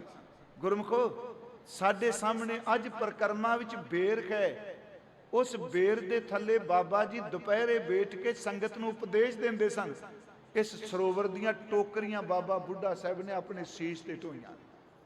ਉਸ ਵਕਤ ਗੁਰੂ ਘਰ ਦੇ ਵਿੱਚ ਇੱਕ ਵਿਖਾਦ ਪੈਦਾ ਹੋ ਗਿਆ। ਗੁਰੂ ਰਾਮਦਾਸ ਦੇ ਵੇਲੇ ਕੀ ਪ੍ਰਿਥੀ ਚੰਦ ਈਰਖਾ ਕਰਨ ਲੱਗ ਪਿਆ। ਗੁਰੂ ਅਰਜੁਨ ਦੇਵ ਲਾਹੌਰ ਗਏ ਪਿਤਾ ਜੀ ਦੇ ਹੁਕਮ ਨੂੰ ਮੰਨ ਕੇ। ਮੈਂ ਆਪ ਨੂੰ ਅਰਜ਼ ਕਰਾਂ, ਪ੍ਰਿਥੀ ਚੰਦ ਨੇ ਪੱਤਰਕਾਵਾਂ ਲਿਖਾਈਆਂ, ਉਹ ਅੱਗੋਂ ਫਿੱਕਾ ਵੀ ਬੋਲਿਆ, ਪਰ ਜਦੋਂ ਗੁਰੂ ਅਰਜੁਨ ਦੇਵ ਜੀ ਨੂੰ ਲਾਹੌਰ ਤੋਂ ਬੁਲਾਣ ਕੋਈ ਗਿਆ, ਉਦੋਂ ਮਹਾਰਾਜ ਜੀ ਨੇ ਕਿਸੇ ਹੋਰ ਨੂੰ ਨਹੀਂ, ਬਾਬਾ ਬੁੱਢਾ ਸਾਹਿਬ ਜੀ ਲਾਹੌਰ ਗਏ, ਗੁਰੂ ਅਰਜੁਨ ਦੇਵ ਜੀ ਨੂੰ ਲੈ ਕੇ ਆਏ। ਪਿਆਰਿਓ, ਉਦੋਂ ਗੁਰਿਆਈ ਜਦੋਂ ਦਿੱਤੀ ਗਈ, ਉਸ ਵਕਤ ਪ੍ਰਿਥੀ ਚੰਦ ਬੋਲਿਆ, ਬਾਅਦ ਵਿੱਚ ਵੀ ਬੋਲਿਆ, ਪਰ ਮੈਂ ਸਵੇਰੇ ਬੇਨਤੀ ਕੀਤੀ, ਪ੍ਰਿਥੀ ਚੰਦ ਦੇ ਸਾਹਮਣੇ ਕੋਈ ਬੋਲ ਨਹੀਂ ਸੀ ਸਕਦਾ। ਐਸ ਮਹਾਂਪੁਰਖ ਨੇ, ਗੁਰੂ ਨਾਨਕ ਸਾਹਿਬ ਦੇ ਪਿਆਰੇ ਸਿੱਖ ਨੇ ਪ੍ਰਿਥੀ ਚੰਦ ਨੂੰ ਭਲੀ ਸਭਾ 'ਚ ਕਿਹਾ, ਕਾਦੀ ਸੇਵਾ ਕੀਤੀ ਤੂੰ? ਬਿਨਾ ਨਿਮਰਤਾ ਹੋਏ ਨਾ ਸੇਵਾ, ਸੇਵਾ ਕਹਾਂ ਮਾਂ ਅਮੇਵਾ। ਤੂੰ ਤਾਂ ਹੰਕਾਰ ਦੀ ਪੰਡ ਸਿਰ ਤੇ ਚੁੱਕੀ ਫਿਰਨਾ, ਹੰਕਾਰ ਨਾਲ ਸੇਵਾ ਨਹੀਂ ਹੁੰਦੀ। ਪਿਆਰਿਓ, ਲੰਗਰ ਮਸਤਾਨੇ ਕਰ ਦਿੱਤੇ। ਆਪ ਨੂੰ ਪਤਾ ਹੈ ਕਿ ਗੁਰੂ ਘਰ ਦੇ ਲੰਗਰ ਬਹਾਲ ਕਰਾਉਣ ਵਾਲੇ ਬਾਬਾ ਬੁੱਢਾ ਸਾਹਿਬ ਨੇ, ਪਿਪਲੀ ਸਾਹਿਬ। ਬਾਬਾ ਬੁੱਢਾ ਸਾਹਿਬ ਉੱਥੇ ਬੈਠ ਗਏ। ਆਉਂਦੀ ਕੋਈ ਸੰਗਤ ਨੂੰ ਕਿਹਾ, ਸੰਗਤ ਜੀ, ਪ੍ਰਿਥੀ ਚੰਦ ਗੁਰੂ ਨਹੀਂ, ਗੁਰੂ ਧੰਨ ਗੁਰੂ ਅਰਜੁਨ ਦੇਵ ਮਹਾਰਾਜ ਜੀ। ਹੁਣ ਇਹ ਗੱਲ ਚੇਤੇ ਰੱਖਿਓ, ਤੁਸੀਂ ਸੂਝਵਾਨ ਬੈਠੇ ਹੋ। 113 ਸਾਲਾਂ ਦੀ ਸਿੱਖੀ ਵਿੱਚ ਕਦੀ ਬਾਬਾ ਜੀ ਦੇ ਮਨ 'ਚ ਉੱਠਿਆ ਮੈਂ ਗੱਦੀ ਤੇ ਬੈਠਾ? ਅੱਜ ਆਪਾਂ ਕੀ ਦੇਖਦੇ ਹਾਂ ਜੀ, ਮੈਂ ਨਿੰਦਿਆ ਨਹੀਂ ਕਰ ਰਿਹਾ, ਅਸੀਂ ਪ੍ਰਚਾਰਕ ਵੀ, ਮੈਂ ਬਾਬਿਆਂ ਦੀ ਨਿੰਦਿਆ ਨਹੀਂ ਕਰ ਰਿਹਾ, ਤਕਰੀਬਨ ਬਾਹਰ ਨਹੀਂ ਬਹਿੰਦੇ, ਪਰ ਅੰਦਰੇ ਅੰਦਰ ਫੀਲਿੰਗ ਉਹ ਗੁਰੂ ਸਾਹਿਬਾਂ ਵਾਲੀ ਰਹਿੰਦੀ ਹੈ। ਅੰਦਰ ਇਸ ਤਰ੍ਹਾਂ ਹੀ ਹੁੰਦਾ ਜੀ, ਹੁਣ ਬਾਬਾ ਜੀ ਦੂਜਿਆਂ ਕੋਲ ਜੋਤ ਚਲੀ ਗਈ, ਹੁਣ ਇਸ ਤੋਂ ਅੱਗੇ ਬਾਬਾ ਜੀ ਗੱਦੀ ਤੇ ਨੇ। ਮੈਂ ਵੀ ਚਲੋ ਮਹਾਂਪੁਰਖਾਂ ਸਭ ਦਾ ਸਨਮਾਨ ਕਰਨਾ, ਪਰ ਮੈਂ ਇੱਕੋ ਗੱਲ ਕਹਿਣਾ, ਕਿਸੇ ਬਾਬੇ ਕੋਲ, ਕਿਸੇ ਸਿੱਖ ਕੋਲ, ਕਿਸੇ ਪ੍ਰਚਾਰਕ ਕੋਲ ਕੋਈ ਗੱਦੀ ਨਹੀਂ। ਗੱਦੀ ਸਿਰਫ ਗੁਰੂ ਗ੍ਰੰਥ ਸਾਹਿਬ ਕੋਲ ਹੈ। ਆਪਾਂ ਸਿੱਖਾਂ ਨੇ ਗੁਰੂ ਦੀ ਗੋਦੀ ਮੰਗਣੀ ਹੈ, ਗੱਦੀ ਨਹੀਂ, ਗੋਦੀ ਮੰਗੀਏ। ਪਰ ਦੁੱਖ ਇਸ ਚੀਜ਼ ਦਾ ਹੈ ਕਿ ਅੰਦਰੋਂ ਅਸੀਂ ਫੀਲਿੰਗ ਗੁਰਿਆਈ ਵਾਲੀ ਲੈਣੀ ਪਈ, ਤਕਰੀਬਨ ਜ਼ਿਆਦਾ ਐਸੀ। ਬਾਬਾ ਬੁੱਢਾ ਸਾਹਿਬ ਜੀ ਨੇ ਉੱਥੇ ਲੰਗਰ ਬਹਾਲ ਕਰਨ ਦੀ ਗੱਲ ਚੱਲੀ। ਜਿਹੜਾ ਬੀੜ ਦਾ ਟੁਕੜਾ ਸੀ ਜੀ, ਹੁਣੇ ਪ੍ਰਚਾਰਕ ਸਾਹਿਬ ਕਹਿ ਰਹੇ ਸਨ, ਬੀੜ ਬਾਬਾ ਬੁੱਢਾ ਸਾਹਿਬ ਜੀ, ਉੱਥੇ ਗਾਵਾਂ, ਮੱਝਾਂ, ਬਲਦ, ਭੇਡ, ਬੱਕਰੀਆਂ, ਸਭ ਪਸ਼ੂ ਰੱਖੇ ਸਨ। ਬਾਬਾ ਬੁੱਢਾ ਜੀ ਆਪਣੇ ਖੱਤੀ ਖਾਲ ਪਾਉਂਦੇ ਸਨ। ਇਧਰ ਗੁਰੂ ਅਰਜੁਨ ਦੇਵ ਗੁਰਿਆਈ ਤੇ ਬਿਰਾਜਮਾਨ ਹੋ ਗਿਆ। ਬਾਬਾ ਬੁੱਢਾ ਸਾਹਿਬ ਨੇ ਲੰਗਰ ਬਹਾਲ ਕਰਾ ਦਿੱਤਾ। ਗੁਰੂ ਘਰ ਸੰਤਾਨ ਨਹੀਂ। ਉਸ ਵਕਤ ਮਾਤਾ ਗੰਗਾ ਜੀ ਨੇ ਧੰਨ ਗੁਰੂ ਅਰਜੁਨ ਦੇਵ ਜੀ ਨੂੰ ਬੇਨਤੀ ਕੀਤੀ ਤੇ ਸਤਿਗੁਰਾਂ ਨੇ ਕਿਹਾ, ਤੁਸੀਂ ਬਾਬਾ ਬੁੱਢਾ ਸਾਹਿਬ ਜੀ ਕੋਲ ਜਾਓ, ਉਹਨਾਂ ਕੋਲ ਬੇਨਤੀ ਕਰੋ। ਬਾਬਾ ਬੁੱਢਾ ਸਾਹਿਬ ਜੀ ਕੋਲ ਗਏ। ਹੁਣ ਅੱਜ ਅਸੀਂ ਸੁਣਾਉਂਦੇ ਨਹੀਂ ਜੀ, ਡਰਦੇ ਵੀ ਉਹ ਰਾਤੇ, ਬਿਲਕੁਲ ਰਾਤੇ ਗਏ ਜੀ। ਗੁਰਬਿਲਾਸ ਪਾਤਸ਼ਾਹੀ 'ਚ ਆਇਆ, ਪਰ ਨਾਨਕ ਪ੍ਰਕਾਸ਼ 'ਚ ਆਇਆ, ਉਹ ਗਏ ਆ। ਤੇ ਬਾਬਾ ਜੀ ਦੇ ਮੁਖ ਤੋਂ ਇੰਨੇ ਹੀ ਨਿਕਲ ਗਿਆ ਕਿ ਗੁਰੂ ਕਿਆਂ ਨੂੰ ਭਾਜਣਾ ਕਿੱਧਰ। ਸੱਚੇ ਉਹ ਘਟਨਾ ਵਾਪਰੀ, ਵਡਾਲੀ ਗਏ, ਪਰ ਦੂਸਰੀ ਵਾਰ ਮਾਤਾ ਜੀ ਆਪਣੇ ਹੱਥੀਂ ਪ੍ਰਸ਼ਾਦ ਪਾਣੀ ਤਿਆਰ ਕਰਕੇ ਲੈ ਗਏ। ਆਪ ਨਗਨ ਚਰਨ ਗਏ। ਮੈਂ ਕਹਿੰਦਾ, ਇਹਨੂੰ ਨੈਗੇਟਿਵ ਕਹਿਣ ਦੀ ਬਜਾਏ ਇਹਨੂੰ ਪੋਜ਼ਿਟਿਵ ਕਹੋ ਕਿ ਗੁਰੂ ਸਾਹਿਬ ਸਮਝਾਉਂਦੇ ਪਏ ਨੇ, ਕਿਸੇ ਗੁਰਮੁਖ ਦੀ ਸੰਗਤ ਦੀ ਸੇਵਾ ਨੌਕਰਾਂ ਤੇ ਨਿਰਭਰ ਨਹੀਂ, ਆਪਣੇ ਹੱਥੀਂ ਕੀਤੀ ਸੇਵਾ ਪ੍ਰਵਾਨ ਹੁੰਦੀ ਹੈ। ਆਪਣੇ ਹੱਥੀਂ ਸੇਵਾ ਜਿਹੜਾ ਕਰੇ। ਮਾਤਾ ਜੀ ਗਏ। ਬਾਬਾ ਬੁੱਢਾ ਸਾਹਿਬ, ਅਸੋਂ ਦਾ ਮਹੀਨਾ ਸੀ, ਜਿਹੜਾ ਮੇਲਾ ਲੰਘ ਕੇ ਹਟਿਆ, ਜੋੜ ਮੇਲਾ, ਝੋਨੇ ਦੀ ਵੱਟ ਤੇ ਬੈਠੇ ਸਨ। ਵੱਟ ਤੋਂ ਨਦੀਨ ਕੱਢਦੇ ਪਏ। ਆਪਾਂ ਨੂੰ ਪਤਾ ਹੀ ਹੈ ਵੀ ਬੰਨੇ ਕੱਢਦੇ ਹੁੰਦੇ ਸਾਂ ਆਪਾਂ ਝੋਨੇ ਦੇ, ਨਦੀਨ ਕੱਢਦੇ ਪਏ ਆ। ਮਾਤਾ ਜੀ ਨੂੰ ਦੂਰੋਂ ਦੇਖਿਆ। ਇਤਿਹਾਸ ਕਹਿੰਦਾ ਹੈ ਹੱਥ 'ਚ ਪਕੜੀ ਦਾਤਰੀ ਛੱਡ ਦਿੱਤੀ, ਉੱਠ ਕੇ ਖੜੇ ਹੋ ਗਏ। ਜਦੋਂ ਮਾਤਾ ਜੀ ਨੇੜੇ ਆਏ ਤੇ ਜਿਵੇਂ ਬੰਦਾ ਨੱਚਣ ਲੱਗ ਪੈਂਦਾ, ਕਹਿੰਦੇ, ਮਾਂ ਜੀ, ਅੱਜ ਮੈਨੂੰ ਇੰਨੀ ਭੁੱਖ ਲੱਗੀ ਸੀ, ਸੋਚਦਾ ਸਾਂ, ਤੇ ਨਾਲ ਹੀ ਕਹਿੰਦੇ, ਮਾਂ ਤੋਂ ਬਿਨਾ ਪੁੱਤਰ ਦੀ ਭੁੱਖ ਕੌਣ ਜਾਣਦਾ, ਮੈਨੂੰ ਭੁੱਖ ਲੱਗੀ ਸੀ। ਕਹਿੰਦੇ ਨੇ ਮਹਾਰਾਜ ਮਾਤਾ ਜੀ ਨੇ ਪ੍ਰਸ਼ਾਦੇ ਖੋਲੇ, ਹੱਥੀਂ ਦਿੱਤੇ। ਬਾਬਾ ਜੀ ਛਕ ਰਹੇ ਨੇ। ਹੁਣ ਤੁਸੀਂ ਕਦੀ ਮਹਿਮਾ ਪ੍ਰਕਾਸ਼, ਸੂਰਜ ਪ੍ਰਕਾਸ਼ ਤੋਂ ਪਹਿਲਾਂ ਦਾ ਗ੍ਰੰਥ ਹੈ। ਮਹਿਮਾ ਪ੍ਰਕਾਸ਼ ਗੁਰਬਿਲਾਸ ਪਾਤਸ਼ਾਹੀ ਪਹਿਲਾਂ 6ਵੀਂ ਤੋਂ ਪਹਿਲਾਂ ਦਾ ਹੈ। ਤੇ ਮਹਿਮਾ ਪ੍ਰਕਾਸ਼ ਸਰੂਪ ਦਾਸ ਭੱਲਾ ਗੁਰੂ ਅਮਰਦਾਸ ਦੀ ਅੰਸ਼ ਬੰਸ ਵਿੱਚੋਂ। ਇਹਦਾ ਮਤਲਬ ਪੀੜ੍ਹੀ ਦਰ ਪੀੜ੍ਹੀ ਗੱਲ ਅੱਗੇ ਚੱਲਦੀ ਹੈ। ਕਹਿੰਦੇ ਨੇ ਬਾਬਾ ਜੀ ਨੇ ਉੱਥੇ ਇੱਕ ਤਾਂ ਗੰਡੇ ਵਾਲੀ ਸੀ ਗੱਲ ਕਹਿੰਦੇ ਆ, ਦੂਜਾ ਉਸ ਵਕਤ ਇਹ ਸਿਰਫ ਮਹਿਮਾ ਪ੍ਰਕਾਸ਼ 'ਚ ਗਏ। ਜਦੋਂ ਕਿਹਾ ਬਾਬਾ ਜੀ ਅਰਦਾਸ ਕਰੋ, ਅੱਗੋਂ ਉੱਤਰ ਮਿਲਿਆ ਦੇਣ ਵਾਲੇ ਤਾਂ ਗੁਰੂ ਨਾਨਕ ਸਾਹਿਬ ਨੇ, ਮੈਂ ਤਾਂ ਸੇਵਾਦਾਰ ਖਾਂ। ਕਹਿਣ ਲੱਗੇ ਸਾਨੂੰ ਤੁਹਾਡੇ ਕੋਲ ਭੇਜਿਆ ਗਿਆ। ਉੱਥੇ ਮਹਿਮਾ ਪ੍ਰਕਾਸ਼ ਵਿੱਚ ਲਿਖਿਆ ਕਿ ਬਾਬਾ ਬੁੱਢਾ ਸਾਹਿਬ ਪ੍ਰਸ਼ਾਦਾ ਛਕਦਿਆਂ ਕਿਹਾ ਰਾਜ ਮੈਂ ਰਾਜ, ਜੋਗ ਮੈਂ ਜੋਗੀ। ਦੇਖੋ ਸ਼ਬਦ ਵਰਦੇ ਆ, ਤਬ ਮੈਂ ਤਪੀਸਰ, ਗ੍ਰਿਸ਼ਤ ਮੈਂ ਭੋਗੀ। ਇਹ ਸ਼ਬਦ ਵਰਤੇ ਰਾਜਿਆਂ ਵਿੱਚ ਰਾਜਾ, ਜੋਗੀਆਂ ਵਿੱਚ ਜੋਗੀ, ਗ੍ਰਿਸ਼ਤੀਆਂ ਵਿੱਚ ਗ੍ਰਿਸ਼ਤੀ, ਤਪੀਸਰਾਂ ਵਿੱਚ ਤਪੀਸਰ। ਤੁਮਰੇ ਗ੍ਰਹਿ ਪ੍ਰਗਟੇ ਕੋ ਜੋਧਾ, ਤੁਹਾਡੇ ਘਰ ਅੰਦਰ ਮਹਾਨ ਜੋਧੇ ਦਾ ਜਨਮ ਹੋਵੇਗਾ। ਮੈਂ ਅਰਜ਼ ਕਰਾਂ ਬਾਬਾ ਬੁੱਢਾ ਸਾਹਿਬ ਉਹਨਾਂ ਦੀ ਕੀਤੀ ਅਰਦਾਸ, ਧੰਨ ਗੁਰੂ ਹਰਗੋਬਿੰਦ ਸਾਹਿਬ ਦਾ ਆਗਮਨ ਹੁੰਦਾ ਹੈ। ਸਾਧ ਸੰਗਤ ਜੀ ਉਸ ਵਕਤ ਬਾਬਾ ਬੁੱਢਾ ਸਾਹਿਬ ਜੀ ਬੀੜ ਸਾਹਿਬ ਤੋਂ ਆਉਂਦੇ ਨੇ ਬਡਾਲੀ। ਨਾਮ ਕੌਣ ਰੱਖੇਗਾ? ਗੁਰੂ ਹਰਗੋਬਿੰਦ ਸਾਹਿਬ ਜੀ ਦਾ ਨਾਮ ਬਾਬਾ ਬੁੱਢਾ ਸਾਹਿਬ ਨੇ ਰੱਖਿਆ। ਵਾਪਸ ਬੀੜ ਸਾਹਿਬ ਸੇਵਾ ਕਰਨ ਲਈ ਚਲੇ ਗਏ। ਜਦੋਂ ਬਾਲਕ ਹਰਗੋਬਿੰਦ ਜੀ ਦੀ ਪੜ੍ਹਾਈ ਦੀ ਗੱਲ ਉੱਠੀ ਤੇ ਉਸ ਵਕਤ ਚੋਣ ਕੀਤੀ ਗਈ ਬਾਬਾ ਬੁੱਢਾ ਸਾਹਿਬ ਜੀ ਦੀ। ਸਾਧ ਸੰਗਤ ਜੀ ਗੁਰੂ ਹਰਗੋਬਿੰਦ ਸਾਹਿਬ ਦੀ ਪੜ੍ਹਾਈ ਲਈ ਗੁਰੂ ਅਰਜਨ ਦੇਵ ਜੀ ਨੇ ਬੁਲਾਇਆ ਤੇ ਬਾਬਾ ਬੁੱਢਾ ਸਾਹਿਬ ਦੇ ਨਿਮਰਤਾ ਸਹਿਤ ਬਚਨ ਸਨ, ਮਹਾਰਾਜ ਜੀ ਮੈਂ ਤਾਂ ਤੁਹਾਡੇ ਡੰਗਰ ਚਾਰਨ ਵਾਲਾ ਵਾਂ, ਹਲ ਵਾਹਣ ਵਾਲਾ ਵਾਂ, ਕੋਈ ਵਿਦਵਾਨ ਸੱਜਣ ਪੜਨ ਵਾਸਤੇ ਤੁਸੀਂ ਨਿਯੁਕਤ ਕਰੋ। ਪ੍ਰਿੰਸੀਪਲ ਗੰਗਾ ਸਿੰਘ ਵਾਲੀ ਗੱਲ ਲਿਖਦੇ ਆ, ਉਹ ਕਹਿੰਦੇ ਆ ਜਦੋਂ ਬਾਬਾ ਜੀ ਨੇ ਨਿਮਰਤਾ ਵਿੱਚ ਕਿਹਾ ਕੋਈ ਵਿਦਵਾਨ, ਤੇ ਗੁਰੂ ਅਰਜਨ ਦੇਵ ਜੀ ਨੇ ਫਰਮਾਇਆ ਬਾਬਾ ਜੀ ਮੇਰੇ ਪੁੱਤਰ ਨੂੰ ਉਹ ਕੋਈ ਸਮਝਾ ਦਿਓ ਜਿਹੜਾ 12 ਸਾਲ ਦੀ ਉਮਰ ਵਿੱਚ ਤੁਹਾਨੂੰ ਵੇਖ ਕੇ ਭਾਈ ਬਿਰਧ ਕਹਿ ਦਿੱਤਾ ਗਿਆ, ਉਹ ਪੜ੍ਹਾਈ ਕਰਾ ਦਿਓ। ਗੁਰਮੁਖੋ ਗੁਰੂ ਹਰਗੋਬਿੰਦ ਸਾਹਿਬ ਨੂੰ 35 ਅੱਖਰ ਬਾਬਾ ਬੁੱਢਾ ਸਾਹਿਬ ਨੇ ਸਿਖਾਏ। ਜਪਜੀ ਸਾਹਿਬ ਬਾਬਾ ਬੁੱਢਾ ਸਾਹਿਬ ਨੇ ਸਿਖਾਇਆ। ਸਾਡੇ ਵਿਦਵਾਨ ਤਾਂ ਇੱਥੋਂ ਤੱਕ ਕਹਿੰਦੇ 65 ਵਿਦਿਆ ਬਾਬਾ ਬੁੱਢਾ ਸਾਹਿਬ ਨੇ ਦਿੱਤੀਆਂ। ਇਹਦਾ ਮਤਲਬ ਹੁਣ ਯਾਦ ਰੱਖਿਓ, ਗੱਲ ਕਰਕੇ ਤੁਰ ਪੈਣਾ ਬਾਬਾ ਬੁੱਢਾ ਸਾਹਿਬ ਕੇਵਲ ਸ਼ਬਦ ਲਿਖੀ।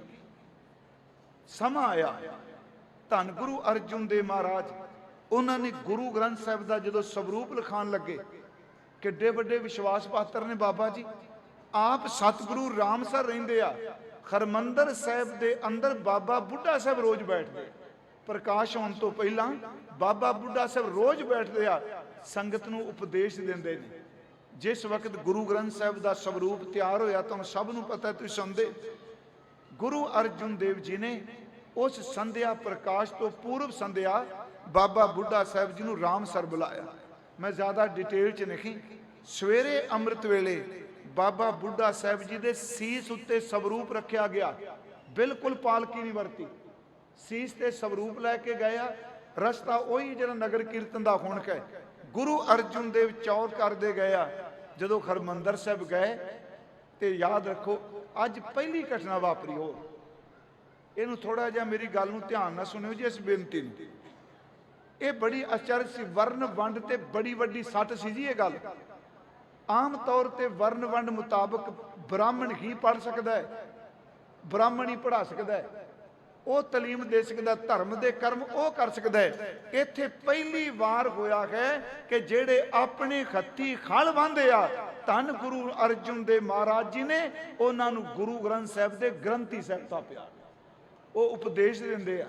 ਉੱਥੇ ਸ਼ਬਦ ਜਿਹੜੇ ਵਰਤੇ ਨੇ, ਬੁੱਢਾ ਸਾਹਿਬ ਖੋਲੋ ਗ੍ਰੰਥ ਸਾਹਿਬ ਸ਼ਬਦ ਵਰਤਿਆ। ਬਾਬਾ ਬੁੱਢਾ ਸਾਹਿਬ ਜੀ ਆਪ ਜੀ ਗ੍ਰੰਥ ਖੋਲੋ, ਲਿਖੋ ਆਵਾਜ਼ ਸੁਣੈ ਸਾ ਪੰਥ, ਅਦਬ ਸੰਗ ਤਬ ਗ੍ਰੰਥ ਸੋ ਖੋਲਾ ਲੈ ਆਵਾਜ਼, ਬੁੱਢਾ ਮੁਖ ਬੋਲਾ ਸੋਈ ਮਹੱਲਾ ਪੰਜਵਾਂ, ਸੰਤਾਂ ਕੇ ਕਾਰਜ ਆਪ ਖਲੋਇਆ ਹਰ ਕੰਮ ਕਰਾਵਣ ਆਇਆ ਰਾਮ। ਅਗਲੀ ਗੱਲ ਬਾਬਾ ਬੁੱਢਾ ਸਾਹਿਬ ਜੀ ਨੂੰ ਇਹ ਬਹੁਤ ਘੱਟ ਸੁਣਾਇਆ ਜਾਂਦਾ। ਪ੍ਰਕਾਸ਼ ਕਰਨ ਤੋਂ ਬਾਅਦ ਗੁਰੂ ਅਰਜਨ ਦੇਵ ਜੀ ਨੇ ਫਰਮਾਇਆ ਕਿ ਜਪਜੀ ਸਾਹਿਬ ਦਾ ਪਾਠ ਸੁਣਾਓ ਤੇ ਉਸ ਤਰ੍ਹਾਂ ਸੁਣਾਓ ਜਿਵੇਂ ਕਰਤਾਰਪੁਰ ਤੁਸੀਂ ਗੁਰੂ ਨਾਨਕ ਸਾਹਿਬ ਤੋਂ ਸੁਣਦੇ ਰਹੇ। ਪ੍ਰਕਾਸ਼ ਤੋਂ ਬਾਅਦ ਬਾਬਾ ਬੁੱਢਾ ਸਾਹਿਬ ਨੇ ਜਪਜੀ ਸਾਹਿਬ ਦਾ ਪਾਠ ਕੀਤਾ। ਫਿਰ ਰੋਜ਼ਾਨਾ ਗੁਰੂ ਗ੍ਰੰਥ ਸਾਹਿਬ ਦੀ ਸੇਵਾ ਬਾਬਾ ਬੁੱਢਾ ਸਾਹਿਬ ਜੀ ਕੋਠਾ ਸਾਹਿਬ ਲਿਜਾਂਦੇ ਸਨ, ਸਵੇਰੇ ਪ੍ਰਕਾਸ਼ ਕਰਦੇ ਸਨ। ਮੈਂ ਆਪ ਨੂੰ ਅਰਜ਼ ਕਰਾਂ, ਸਮਾਂ ਲੰਘਦਾ ਗਿਆ। ਧੰਨ ਗੁਰੂ ਅਰਜਨ ਦੇਵ ਮਹਾਰਾਜ ਉਹਨਾਂ ਦੀ ਸ਼ਹਾਦਤ ਹੋਈ। ਬਾਬਾ ਬੁੱਢਾ ਸਾਹਿਬ ਗੁਰੂ ਅਰਜੁਨ ਦੇਵ, ਭਾਈ ਗੁਰਦਾਸ ਸਾਹਿਬ ਜੀ, ਭਾਈ ਜੇਠਾ ਜੀ, ਭਾਈ ਲੰਗਾ ਜੀ, ਭਾਈ ਪ੍ਰਾਣਾ ਜੀ, ਭਾਈ ਪੈੜਾ ਜੀ, ਸਾਰੇ ਗੁਰਸਿੱਖ ਨੇ। ਮਾਤਾ ਗੰਗਾ ਜੀ ਕੋਲ ਨੇ। ਗੁਰੂ ਅਰਜੁਨ ਦੇਵ ਜੀ ਨੇ ਤੁਰਦਿਆਂ ਕਿਹਾ ਆਪਣੇ ਬੇਟੇ ਗੁਰੂ ਹਰਗੋਬਿੰਦ ਸਾਹਿਬ ਨੂੰ, ਬੇਟਾ ਜੀ ਸ਼ਬਦ ਕਰਤੇ, ਅਸੀਂ ਚੱਲੇ ਹਾਂ ਲਾਹੌਰ, ਉਹਜੇ ਤੇ ਉੱਥੇ ਹੋਣੀ ਹੈ ਖੁੱਜਤ, ਅਸੀਂ ਆਪਣਾ ਸਿਰ ਦੇਣਾ ਹੈ। ਤੁਸੀਂ ਇੱਕ ਕੰਮ ਕਰਿਓ ਕਿ ਕੋਈ ਵੀ ਫੈਸਲਾ ਭਾਈ ਬਿਰਧ ਦੀ ਸਲਾਹ ਤੋਂ ਬਿਨਾ ਨਹੀਂ ਕਰਨਾ। ਵੇਖੋ ਕਿੱਡੀ ਵੱਡੀ ਭਾਈ ਬਿਰਧ ਬਾਬਾ ਬੁੱਢਾ ਜੀ, ਗੁਰੂ ਅਰਜੁਨ ਦੇਵ ਸ਼ਹੀਦ ਹੋ ਗਏ ਪਿਆਰਿਓ। ਉਹ ਜਿਹੜਾ ਪਾਠ ਹੈ ਗੁਰੂ ਅਰਜੁਨ ਦੇਵ ਦਾ, ਧੰਨ ਬਾਬਾ ਬੁੱਢਾ ਸਾਹਿਬ ਜੀ ਨੇ ਕੀਤਾ। ਭੋਗ ਵੇਲੇ ਪਾਠ ਬਾਬਾ ਬੁੱਢਾ ਸਾਹਿਬ ਜੀ ਨੇ ਕੀਤਾ। ਉਸ ਤੋਂ ਬਾਅਦ ਜਦੋਂ ਗੁਰਿਆਈ ਦੀ ਗੱਲ ਚੱਲਦੀ ਹੈ, ਤਿਲਕ ਤਾਂ ਬਾਬਾ ਜੀ ਨੇ ਲਾਇਆ, 2 ਕਿਰਪਾਨਾਂ ਧੰਨ ਬਾਬਾ ਬੁੱਢਾ ਸਾਹਿਬ ਜੀ ਨੇ ਪਹਿਨਾਈਆਂ। ਅਕਾਲ ਤਖਤ ਆਪਣੇ ਖੱਤੀ ਧੰਨ ਬਾਬਾ ਬੁੱਢਾ ਸਾਹਿਬ ਜੀ ਨੇ ਇੱਟਾਂ ਲਵਾਈਆਂ। ਭਾਈ ਗੁਰਦਾਸ ਸਾਹਿਬ ਜੀ, ਬਾਬਾ ਬੁੱਢਾ ਜੀ, ਧੰਨ ਗੁਰੂ ਹਰਗੋਬਿੰਦ ਸਾਹਿਬ ਜੀ। ਪਿਆਰਿਓ ਸਮਾਂ ਆਇਆ ਕਿ ਗੁਰੂ ਹਰਗੋਬਿੰਦ ਸਾਹਿਬ ਮਾਲਵੇ ਦੀ ਧਰਤੀ ਤੇ ਗਏ। ਬਾਬਾ ਬੁੱਢਾ ਸਾਹਿਬ ਪਿੱਛੇ ਅੰਮ੍ਰਿਤਸਰ ਸਾਹਿਬ ਸਨ। ਸੰਗਤ ਬੈਰਾਹ ਵਿੱਚ ਆਈ। ਮਾਲਵੇ ਦੀ ਧਰਤੀ ਜਿਹਨੂੰ ਡਰੌਲੀ ਨਹੀਂ ਕਹਿੰਦੇ, ਭਾਈ ਕੀ ਡਰੌਲੀ, ਬਾਬਾ ਗੁਰਦਿੱਤਾ ਜੀ ਦਾ ਜਿੱਥੇ ਜਨਮ ਹੋਇਆ, ਉਹ ਗੁਰੂ ਹਰਗੋਬਿੰਦ ਸਾਹਿਬ ਦੇ ਸਾਂਢੂ ਉੱਥੇ ਰਹਿੰਦੇ ਸਨ। ਇਹ ਭਾਈ ਸਾਈਂ ਦਾਸ, ਉਹਨਾਂ ਦੇ ਘਰੋਂ ਬੀਬੀ ਰਾਮੋ ਦਾ ਨਾਂ ਸੀ। ਬਾਬਾ ਜੀ ਨੇ ਤੋਂ ਚਿੱਠੀ ਪਾਈ, ਸਤਿਗੁਰੂ ਜੀ ਦਰਸ਼ਨ ਬਖਸ਼ੋ।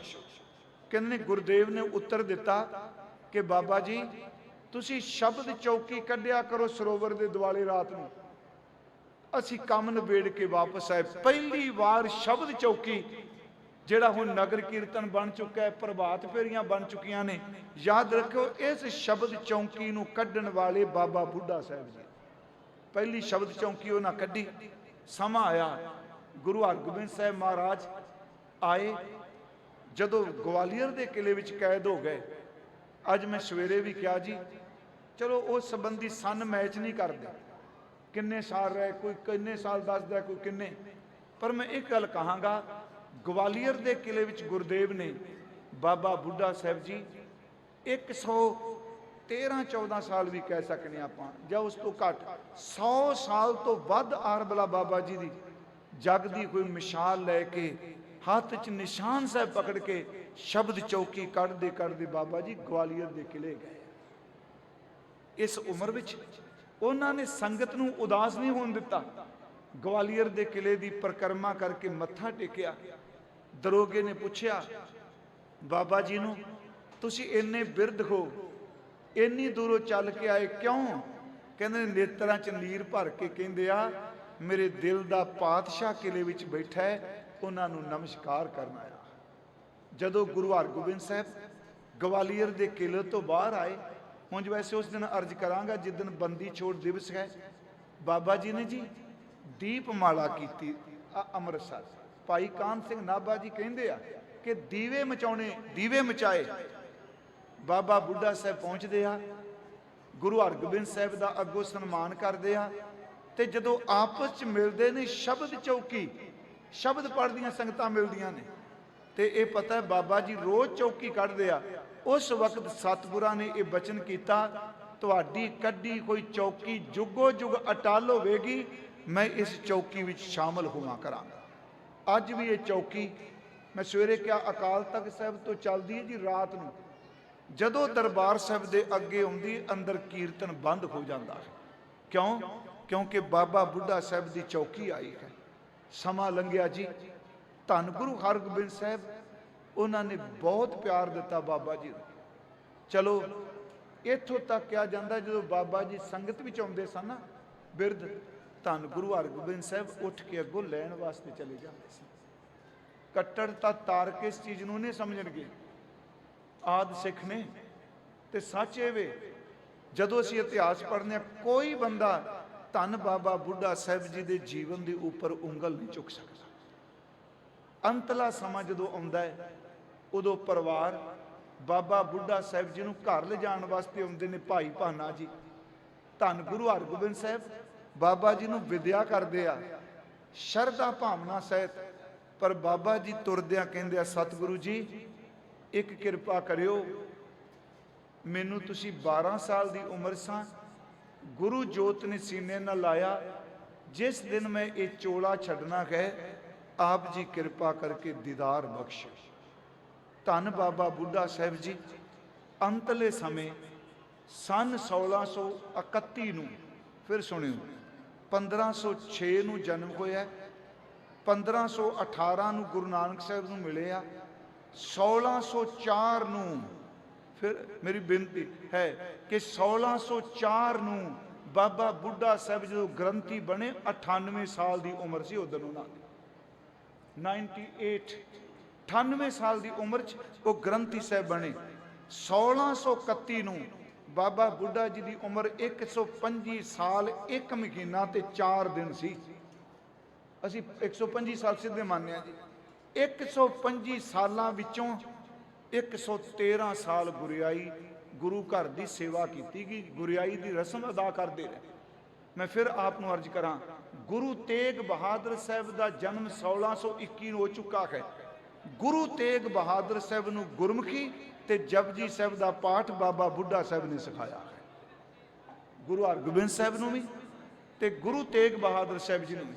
1631 ਨੂੰ गुरु हरगोबिंद साहब बाबा बुढ़ा साहब जी के घर रमदास गए। बाबा जी ने बहुत बचन विलास किए। अमृत वेले महाराज आप इशनान किया, आप वस्त्र पहरे, कहते अपने पुत्र भाई भाना जी को बुलाया। ये रमदास दियां घटनावां ने। अपने पुत्र का हाथ पकड़िया, उधर धन गुरु हरगोबिंद साहब का हाथ पकड़िया, विचकार बाबा जी ने पुत्र का हाथ गुरु जी के हाथ च पकड़ा के कहते आ, कृपा करियो जिवें मेरा हाथ नहीं छड्डिया, मेरी औलाद का हाथ ना छड्डिया। धन गुरु हरगोबिंद साहब उन्होंने आपको पता होना है कि बाबा बुढ़ा साहब तो बाद दरबार साहब का प्रबंध भाई भाना जी करते रहे। हरमंदर साहब का अमृत वेले जपजी साहब का पाठ किया।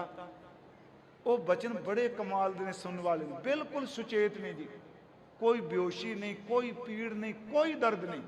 मैं तुहानू ये बेनती की, शुरुआत सी गुरु नानक साहब ने पूछा मौत का भय किवें खत्म होवे। अज देखे 113 सालों की रहमत ने दस दिता कि कमाई वाला अपना चोला किवें छड्डदा। धन बाबा बुढ़ा साहब जपजी साहब का पाठ करन तो पहला उन्होंने गुरु हरगोबिंद साहब अगे बेनती की, महाराज जी इन्ना समा सेवा की, तुसी कृपा करके कराई, पर तुरदियां एक बेनती है, अपने मुख तो कह दियो बुढ़िया तेनू बख्श दिता। अपने मुख तो कह दियो तेनू बख्श दिता। मैं एक बेनती करा कि बाबा बुढ़ा साहब जी वर्गा जीवन नहीं मिलेगा किसी का। प्रिंसीपल सतबीर सिंह कहते सन कुतबी सितारे ने सिक्खी दे, जो जहाज डोलन लगे तो जहाज चलाने वाले सितारियां की सेहत ते जहाज बचा लेंदे ने। जदों गुरु घर च किते मुश्किल आई, बाबे बुढ़े ने सितारे की तरह उस संगत का जहाज डुबन नहीं दिता। धन बाबा बुढ़ा साहब अमृत वेले जपजी साहब का पाठ किया जी, बोल के उच्ची आवाज, सारी संगत इस तरह बैठी सी, इलाका सारा इकट्ठा जपजी साहब का पाठ करी गए। अखीर ते जदों केती छुट्टी नाल क्या मत्था टेकिया, गुरु हरगोबिंद साहब की झोली विच बाबा बुढ़ा साहब का सीस सी, अकाल चलाना करके जदों सीस झोली च लिया ते इतिहासकार कहते ने मत्थे ते हथ रख के बाबा बुढ़ा साहब जी दे गुरु हरगोबिंद साहब जी ने फरमाया, संगत जी वधाई होवे, संगत जी वधाई होवे। तीसरी बार क्या वधाई होवे ते नाल ही कह दिता, मत सोचियो मैं ये क्यों नहीं क्या अफसोस होवे जेड़े जित के जाते ने उन्हां नूं वधाइयां मिलदियां ने, हारिया होया ते अफसोस करीदा। ये जित के गए आ, मैं बेनती, ये जित के गए आ। सच है कि महाराज कहने मरन ना मंदा लोका आखिए, उस मरन नूं मंदा ना को जिहड़ा रब की बंदगी विच जांदा होवे। धन बाबा बुढ़ा साहब, मैं बड़ा संखेप जा, मैनू भाई जसबीर सिंह उन्होंने खन्ने वाले खालसा जी ने कहा सी भी जीवन जरूर लिखियो, पर मैं हर बार उन्हें चेते करना मैं लिख नहीं सकिया। पर मेरी बेनती है, तुसी एडे वड्डे अस्थान ते बैठे हो, बाबा बुढ़ा साहब के स्थान ते असी आम तौर ते साडे ज़्यादा प्रचलित है जी पुत्र की दात, यही है ना जी। अरदासा सारे करते हैं जी, कोई शक नहीं करनी चाहिए। मैं कहना इस दर ते आके ना पुत्र मिल गया, दौलत मिल गई, होर की मंगांगे। इत्थे एक अरदास करिया करिए, बाबा जी तुहाडे दर ते आए हैं, सानू ओ सिक्खी कमान की दात दे दिओ जिहड़ी तुसी कमाई, सानू सिख बन की जाच आ जाए। मैं शुरुआत की सी, भगत भी चंगा है, संत भी चंगा है, गुरमुख भी चंगा है, साध भी चंगा है, पर सब तो वड्डे भाग गुरसिखां के जो गुरचरनी सिख पड़तिया। आपां सिक्खी कमान वाले पासे तुरीए। धन धन बाबा बुढ़ा साहब साडे ते मेहर करन, सिक्खी कमान विच नशियां नूं त्यागीए। हुण ये लफ्ज कहण नाल ते त्यागे नहीं जाणे। सारी प्रचारक ने नशे त्याग दिओ, आ काम त्याग दिओ। मैं इक्को गल कहांगा कि सब तो पहलां अमृत वेले जपजी साहब दा पाठ शुरू करो। फिर सुनियो, तुसीं अजे अमृत छकिया कि नहीं, पर सब तो पहली शुरुआत बाणी नाल जुड़ो। गुरमुखो अटैचमेंट ही डिटैचमेंट पैदा करेगी। जुड़ांगे तां वासना तो मुक्त होवांगे। याद रखियो, नशा तां छड्डिया जाएगा जे बाणी दा रस आउणा शुरू हो जाएगा। इस करके आपां बाणी अमृत दी दात, आप समूह संगत का बहुत बहुत धन्नवाद जी। मेरे तो बोलदे, क्योंकि 2 साल पहला मैं आया सी जी इत्थे, तो उदों बड़ा झक्खड़ झुलिया सी, सारे तंबू टेंट उड गए सन, तो उदों स्पीकर भी बड़ा तंग करता सी। ऐतकी ठीक रहा स्पीकर वाले, तेरा कसूर कोई नहीं, क्योंकि हाल की बनतर इहो जी। हाँ जी, हाल करके ये आवाज़ गूंजती है। आओ जी, हुण आप जी के दर्शन अगे उन्हें करने ने। समाप्ति 2 मिनट नाम जप लिए बस जी, बस एक बेनती की समाप्ति है। मैं इस बारे सिर्फ चलो इतिहास का जिक्र किया जी, होर कुछ नहीं। हाजरी लवान ले करो कृपा जी, सारे बोलो जी, बीबियां भैणां वीर। सतनाम वाहेगुरु, सतनाम वाहेगुरु,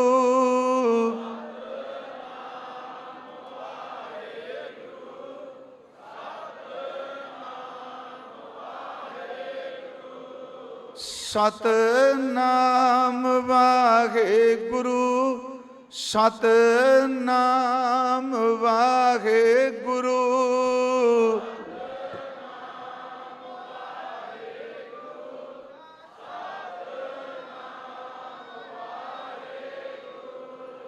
सतनाम वाहेगुरु,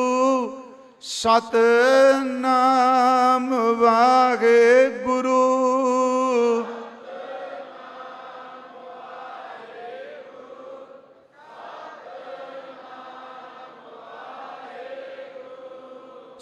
सतनाम वाहेगुरु, सतनाम वाहेगुरु,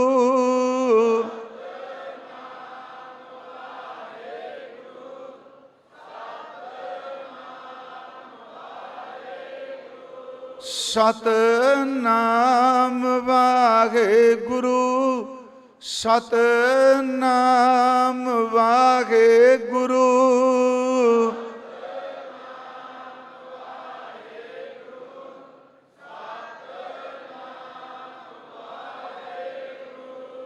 सतनाम सतनाम सतनाम जी। वाहेगुरु वाहेगुरु वाहेगुरु जी।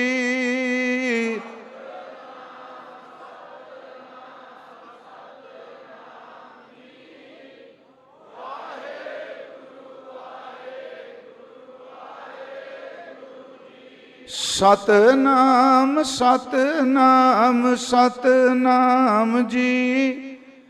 वाहेगुरु वाहेगुरु वाहेगुरु जी।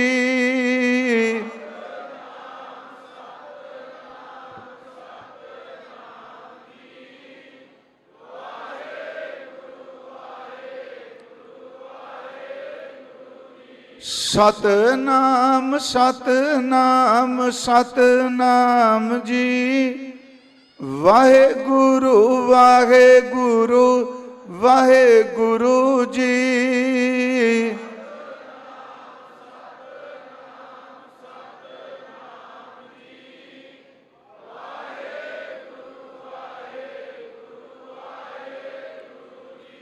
ਸਤਨਾਮ ਸਤਨਾਮ ਸਤਨਾਮ ਜੀ। ਵਾਹਿਗੁਰੂ ਵਾਹਿਗੁਰੂ ਵਾਹਿਗੁਰੂ ਜੀ।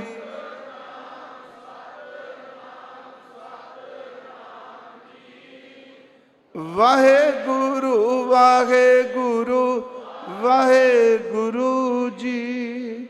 ਸਾਧ ਸੰਗਤ ਜੀ, ਧੰਨ ਗੁਰੂ ਗ੍ਰੰਥ ਸਾਹਿਬ ਦਾ ਸ਼ੁਕਰਾਨਾ। ਇੱਥੋਂ ਦੇ ਸਮੁੱਚੇ ਪ੍ਰਬੰਧ ਦਾ, ਪ੍ਰਬੰਧਕ ਕਮੇਟੀ ਦੇ ਮੈਂਬਰ ਸਾਹਿਬਾਨ, ਇੱਥੋਂ ਦੇ ਮੈਨੇਜਰ ਸਾਹਿਬ ਭਾਈ ਜਗਰੂਪ ਸਿੰਘ ਜੀ, ਪ੍ਰਚਾਰਕ ਸਾਹਿਬਾਨ, ਸਾਰੀ ਸੰਗਤ ਦਾ ਧੰਨਵਾਦ ਜੀ। ਵਾਹਿਗੁਰੂ ਜੀ ਕਾ ਖਾਲਸਾ, ਵਾਹਿਗੁਰੂ ਜੀ ਕੀ ਫਤਿਹ। ਬੋਲੇ